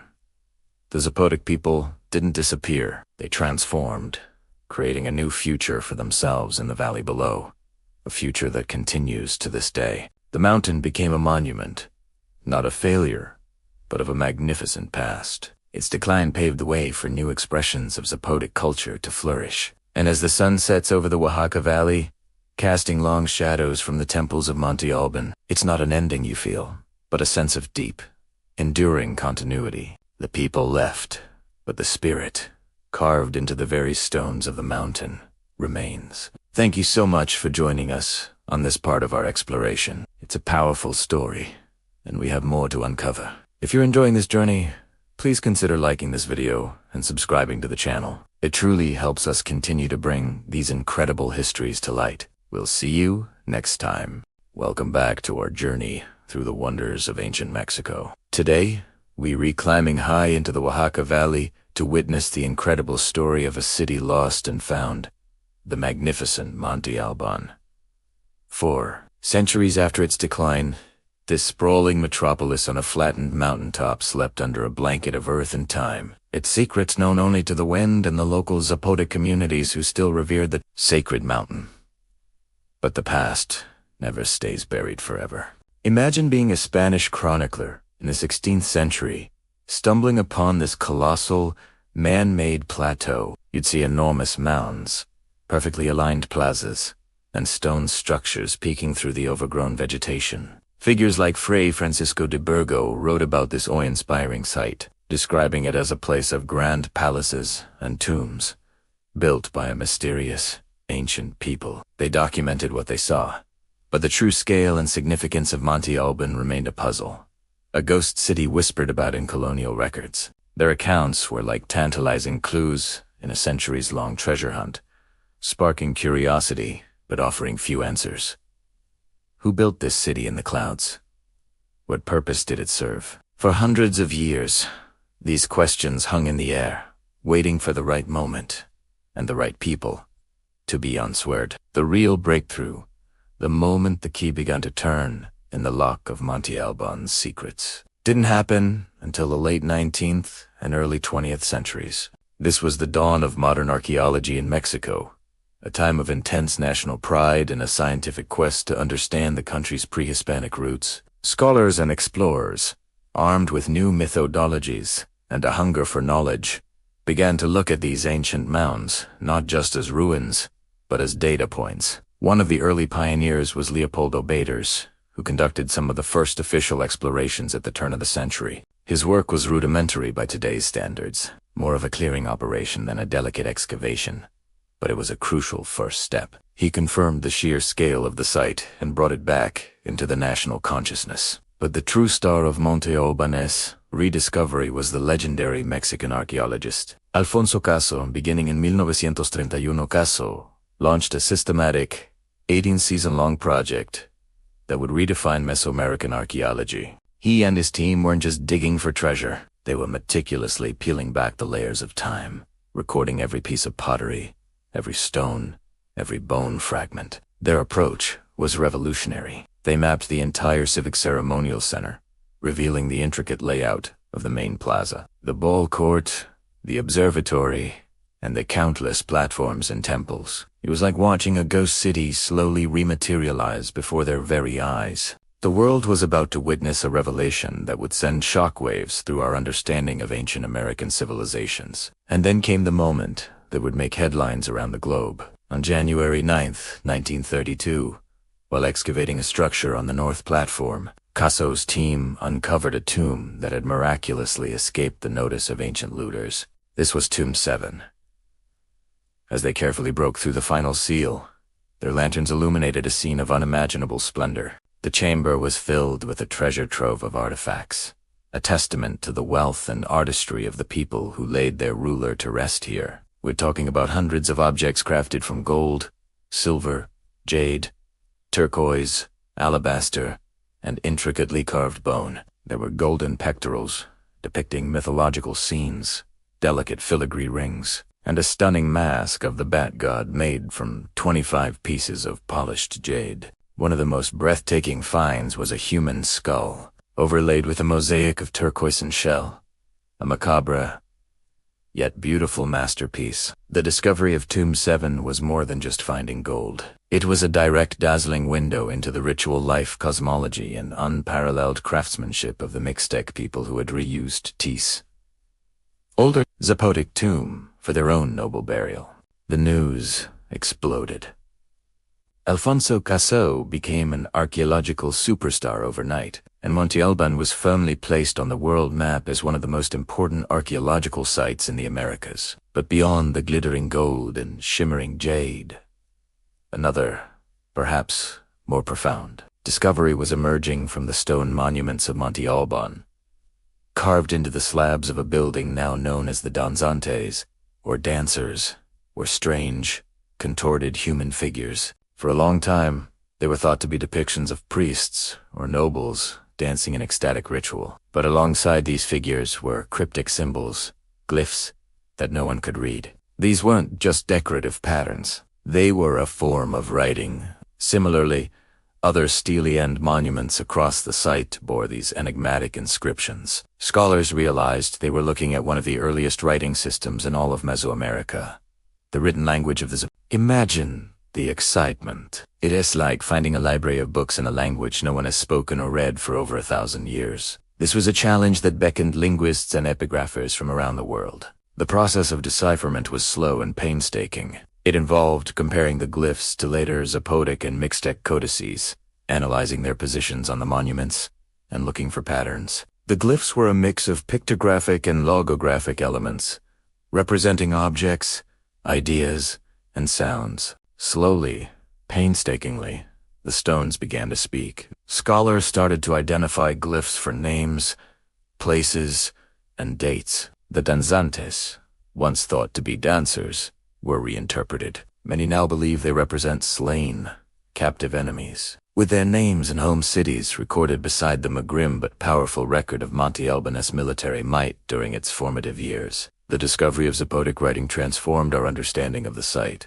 Monte Albán wasn't just a ceremonial center. It was a literate capital, a place of historians, astronomers, and scribes. The inscriptions told stories of conquest, of royal lineages, and of the sacred calendar that governed every aspect of Zapotec life. For example, the stele on the south platform commemorates specific rulers and the towns they conquered, functioning as a public display of the state's power and history. The famous J building. The observatory is aligned in a peculiar way and contains slabs with glyphs that are thought to record the founding of the city or a series of major conquests tied to astronomical events. Each deciphered glyph was a victory, a single word reclaimed from the silence of centuries. It allowed archaeologists to move beyond interpreting pottery and architecture and start reading the Zapotec's own accounts of their history. We learned their names, the names of their kings, like 8 deer and Lord 1 earthquake. We were no longer just looking at a city, we were meeting its people. The rediscovery of Monte Albán, from the first curious chroniclers to the meticulous excavations of Alfonso Casso and the brilliant decipherment of its inscriptions, is a powerful story about our connection to the past. It shows us that history is not just a collection of dusty artifacts, but a living narrative waiting to be read. The gold of Tum 7 dazzled the world, but the true treasure of Monte Albán was the rediscovery of its voice. The Zapotecs carved their story into stone, confident that their legacy would endure, and thanks to the tireless work of generations of archaeologists, we can finally read that story, ensuring that the magnificent city, on the sacred mountain will never be forgotten again. Thank you so much for joining me on this incredible exploration. If you enjoyed uncovering the secrets of Monte Albán, please hit that like button, subscribe to the channel, and ring the bell so you don't miss our next adventure. We've got so much more to discover together. See you next time. Hello and welcome back to our journey through time. Today, we're stepping out of the ancient ruins and into the living, breathing heart of Zapotec culture, modern Oaxaca. For centuries, we've traced the rise and fall of empires, deciphered stone carvings, and marveled at forgotten cities. But the story of the Zapotec people didn't end when the last stone of Monte Albán was laid. In fact, it's a story that's still being written, spoken, and lived every single day. What does it mean for an ancient civilization to survive? It's not just about pyramids standing the test of time. It's about the echoes of the past resonating in the present. Here in the valleys and mountains of Oaxaca, those echoes are everywhere. They're in the rhythm of the loom, creating patterns that have been passed down through generations. They're in the sizzle of tleodas on a camal, a culinary tradition stretching back thousands of years. Most importantly, they're in the very words people speak. The Zapotec language isn't a relic. It's a vibrant, living tapestry of dozens of distinct dialects spoken by hundreds of thousands of people. Think of it not as one single language, but as a family of languages, as diverse as the Romance languages like Spanish, French, and Italian. A Zapotec speaker from the Central Valleys might have trouble understanding a speaker from the Sierra Norte Mountains, each dialect rich with its own unique history and vocabulary. This linguistic diversity is a testament to the resilience of the Zapotec people. For generations, these languages have been the primary vehicle for culture, passed down from grandparents to grandchildren. They carry within them a unique worldview, intricate knowledge of the local environment, and the collective memory of a community. When a child learns to speak Zapotec, they're not just learning words, they're inheriting an identity. And this identity is celebrated with incredible passion. Throughout Oaxaca, Zapotec communities maintain a system known as usos y costumbres, or uses and customs. This is a form of community governance rooted in indigenous traditions, where collective well-being is prioritized. It is a modern expression of the same communal spirit that likely built the great cities of the past. Take the Guelaguetza, the famous Oaxacan festival. While it's a huge tourist attraction, at its core, it's a celebration of reciprocity and exchange between different indigenous communities, a concept central to Zapotec life. Each dance, each costume, each gift of fruit or bread is a thread connecting the present to a deep cultural past. It's a living, breathing museum, not of artifacts behind glass, but of traditions in motion. However, the survival of this culture hasn't been without its challenges. Like many indigenous languages around the world, Zapotec has faced immense pressure from a dominant national language, in this case, Spanish. For a long time, speaking an indigenous language was stigmatized, seen as a barrier to education and economic opportunity. This led to a gradual decline in the number of speakers, especially among younger generations who moved to cities seeking work. The thread of linguistic inheritance began to fray, but this is where the story takes an exciting, inspiring turn. A powerful movement of cultural revitalization is sweeping through Oaxaca, led by a new generation of Zapotec scholars, artists, and activists. They are not just preserving their heritage, they are actively reinventing it for the 21st century. And at the heart of this movement is a truly remarkable project: the revival of the Zapotec script. Remember those ancient glyphs we studied, carved on stele and painted in tombs? For centuries, the ability to read and write them was lost. The Zapotec people continued to speak their language, but their own writing system had been replaced. Now, imagine rediscovering the keys to your ancestors' library. That's exactly what's happening. Linguists and community members are working together, studying the ancient symbols and adapting them to create a functional, modern alphabet. For today's Zapotec languages, this isn't just an academic exercise. It's a profound act of cultural reclamation. They're bridging a 500-year gap, connecting the voices of today with the scribes of Monte Albán. Seeing this new script is incredible. It blends the pictographic elegance of the ancient glyphs with the practical needs of a modern alphabet. It's a visual representation of their identity. Children are now learning to write their names, not just in the Latin alphabet, but in the script of their ancestors. Poets are composing new verses in a written form that is uniquely their own. Digital artists are creating fonts and mobile apps, bringing this ancient modern script into the digital age. This revival goes beyond just language. It's sparking a renaissance in Zapotec arts and literature. We're seeing new graphic novels that tell ancient myths, hip-hop artists rapping in Zapotec, and filmmakers creating documentaries about their communities, for their communities. They are using modern tools to tell their own stories on their own terms, challenging centuries of being described only by outsiders. This isn't about turning back the clock or rejecting the modern world. It's about integration. It's about being proudly Zapotec and proudly Mexican, being rooted in ancient tradition while engaging globally. It demonstrates that culture is not a static monument to be preserved, but a living river, constantly flowing and carving new paths. The story of the Zapotec people is a powerful lesson in resilience. It shows us that a culture as strength is unjust measured by the height of its pyramids, but by its ability to adapt, to endure, and to be reborn. The echoes of the past in Oaxaca are not faint whispers from a bygone era. They are a powerful chorus, sung in a living language, celebrated in vibrant festivals, and now, once again, written in a script that connects the present directly to its glorious ancient heritage. The people of the clouds, the Zapotecs, are not just a chapter in a history book. They are the authors of their own future. Thank you so much for joining me on this incredible journey through Zapotec history and culture. It's been an honor to share this story with you. If you've enjoyed this series, please consider liking this video and subscribing to the channel for more explorations into the fascinating stories of our world. Until next time, stay curious. Hello, and welcome back to our journey through the annals of history. Today, we delve into a question that is both profoundly simple and endlessly complex. Why do we write? Have you ever stopped to think about it? From a quick grocery list to a heartfelt letter, from a tweet to a novel. This act of putting thought into symbol is a fundamental part of what makes us human. It's more than just communication. It's a desperate, beautiful attempt to cheat time.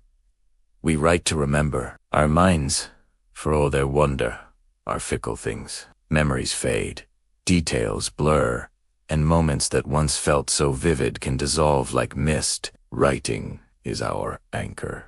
It's the act of carving a moment into the stone of permanence, ensuring that a thought, a feeling, or a fact will not be lost to the winds of forgetting. Think about a diary you kept as a child or old letters from a loved one. Reading them is like stepping into a time machine. The past rushes back, not as a hazy dream, but with clarity and emotion.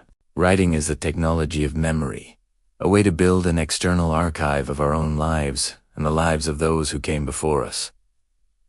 But we don't just write for ourselves. We write to connect. In a world of billions, it's easy to feel isolated, to believe our experiences are ours alone. Yet, through writing, we bridge those vast distances. A poet in ancient Greece can speak to a student in modern Tokyo. A novelist can make you feel the heartache of a character who never existed, and in doing so, make you feel less alone in your own sorrow. Writing is a thread that weaves us all together, creating a vast, intricate tapestry of shared human experience. It allows us to step into another's shoes, to see the world through their eyes, and to realize that across continents and centuries, we are all wrestling with the same fundamental questions of love, loss, life, and purpose. Most magically, we write to transcend time. Every person who has ever lived has faced the stark reality of their own mortality. We are here for a fleeting moment, a brief spark in the grand cosmic expanse. Writing is our rebellion against this ephemerality. It's the hope that some part of us, our ideas, our stories, our wisdom can live on long after we are gone. It's a message in a bottle cast into the ocean of time, sent with the faith that someone, somewhere, someday, will find it and know that we were here. To see this impulse in its infancy, let's travel back some 2,500 years to the Oaxaca Valley in what is now Mexico. Here, among the rolling hills and fertile plains, the Zapotec civilization flourished, and it is here that we find some of the earliest evidence of writing in the Americas. At the ancient city of Monte Albán, carved stone slabs, known as danzantes, or dancers, depict figures in contorted, almost pained poses. For a long time, their meaning was a mystery, but we now believe these are not dancers, but captives. Alongside these figures are glyphs, nascent seeds of a writing system. These glyphs name the individuals and the places they came from. Think about that for a moment. This isn't just art, it's a political statement, a historical record. The Zapotec rulers were using these symbols to say, "We conquered these people, we captured these leaders. This is our power." It is a raw, early form of storytelling, using symbols to document an event, to assert dominance, and to create a permanent record of their triumphs for future generations to see. These Zapotec glyphs are the earliest spark of this incredible human drive. It's the beginning of a long, unbroken chain that leads directly to the book on your shelf.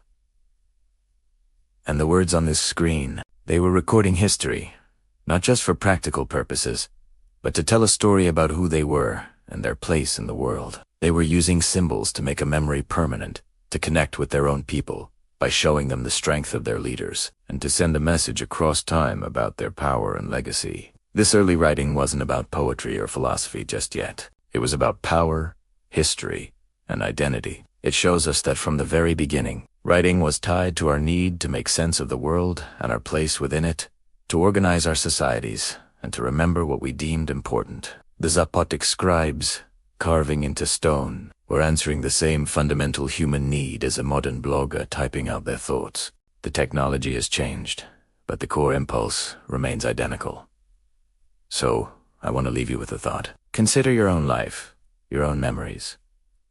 What moments do you hold most dear? Imagine trying to hold on to them without any way to write them down, to photograph them, or to record them. How quickly would the details start to fade? Our memories both incredibly powerful and terrifyingly fragile. The stories that make up our lives are precious cargo, and for thousands of years, writing has been the vessel we've built to carry them safely across the treacherous waters of time. The next time you jot down a note or send a text, take a second to appreciate the ancients' powerful magic you're wielding. You're not just communicating, you're participating in one of humanity's oldest and most profound traditions, the fight against forgetting. Thank you so much for joining me today on this philosophical exploration. If this sparked some thoughts for you, I'd love to read them in the comments below.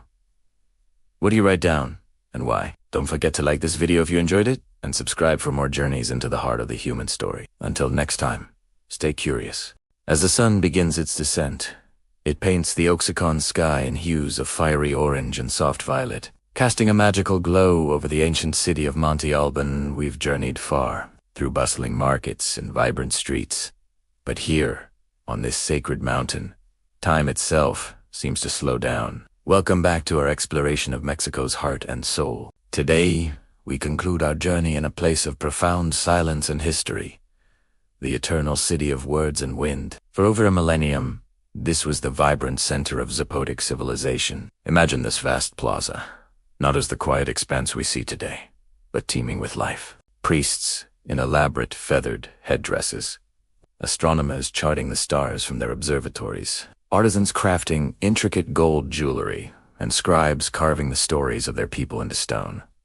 This wasn't just a city, it was a sprawling metropolis, a beacon of culture and power that dominated the valleys below. As we walk among these monumental structures, it's impossible not to feel a sense of awe. The sheer scale is breathtaking. Look at the Grand Plaza, an immense rectangular space leveled by hand from the mountaintop. It's flanked by towering pyramids, platforms, and the enigmatic palace. Each structure was meticulously aligned with celestial bodies, a testament to the Zapotecs' advanced understanding of astronomy and their deep connection to the cosmos. This was a city built not just on Earth, but in dialogue with the heavens. One of the most fascinating features here is the gallery of Danzantes, or dancers. These carved stone slabs depict figures in contorted, dynamic poses. For years, they were thought to be dancers or swimmers, but modern interpretations suggest a grimmer reality.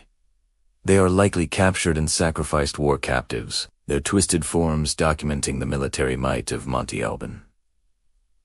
It is a stark reminder that this beautiful city was also the seat of a powerful empire, its history written in both glory and conflict. But beyond the tales of kings and conquests, Monte Albán tells a story of profound intellectual achievement. The Zapotecs were among the first peoples in Mesoamerica to develop a system of writing. The glyphs you see etched into the stele and walls are not mere decorations. They are a complex language of logograms and phonetic symbols, recording genealogies, historical events, and sacred rituals. It's a library carved in stone, a testament to a civilization that valued knowledge and sought to preserve its legacy for eternity. Standing era, you can feel the ambition of its creators.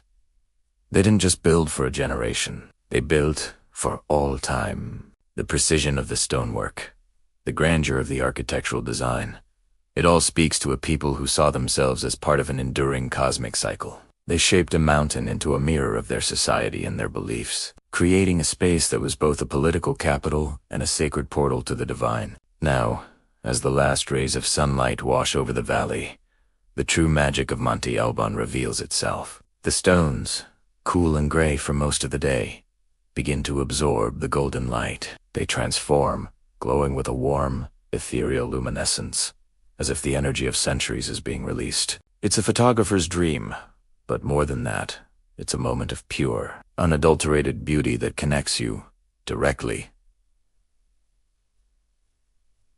to the past. The wind picks up, a gentle but persistent whisper that flows through the ball court and across the open plazas. It's said that if you listen closely, you can hear the voices of the ancients carried on this breeze. It's the whisper of the glyphs, the echoes of a language that we can now only partially decipher, the sounds of rituals, the murmur of the marketplace, the pronouncements of King Zal, carried through time on the wind. It's in this moment of quiet contemplation that the full weight of this place settles in. We are standing within the heart of a lost world. The Zapotec civilization faded, its great city was abandoned to the elements, and the precise meaning of many of its words was lost to the mists of time. But to say their voice is silent would be untrue.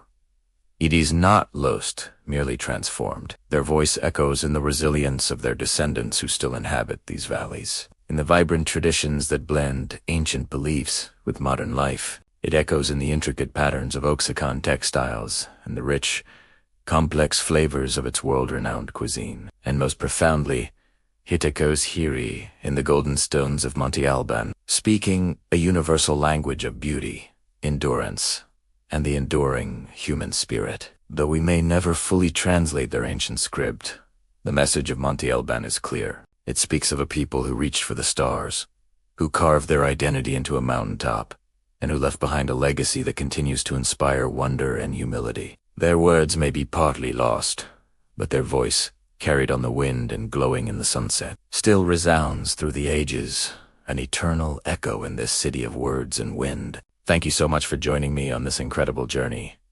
It has been an honor to share these moments with you. If you've enjoyed this series and want to see more explorations of the world's most amazing places, please remember to like, share, and subscribe. Until next time, keep exploring and keep wondering.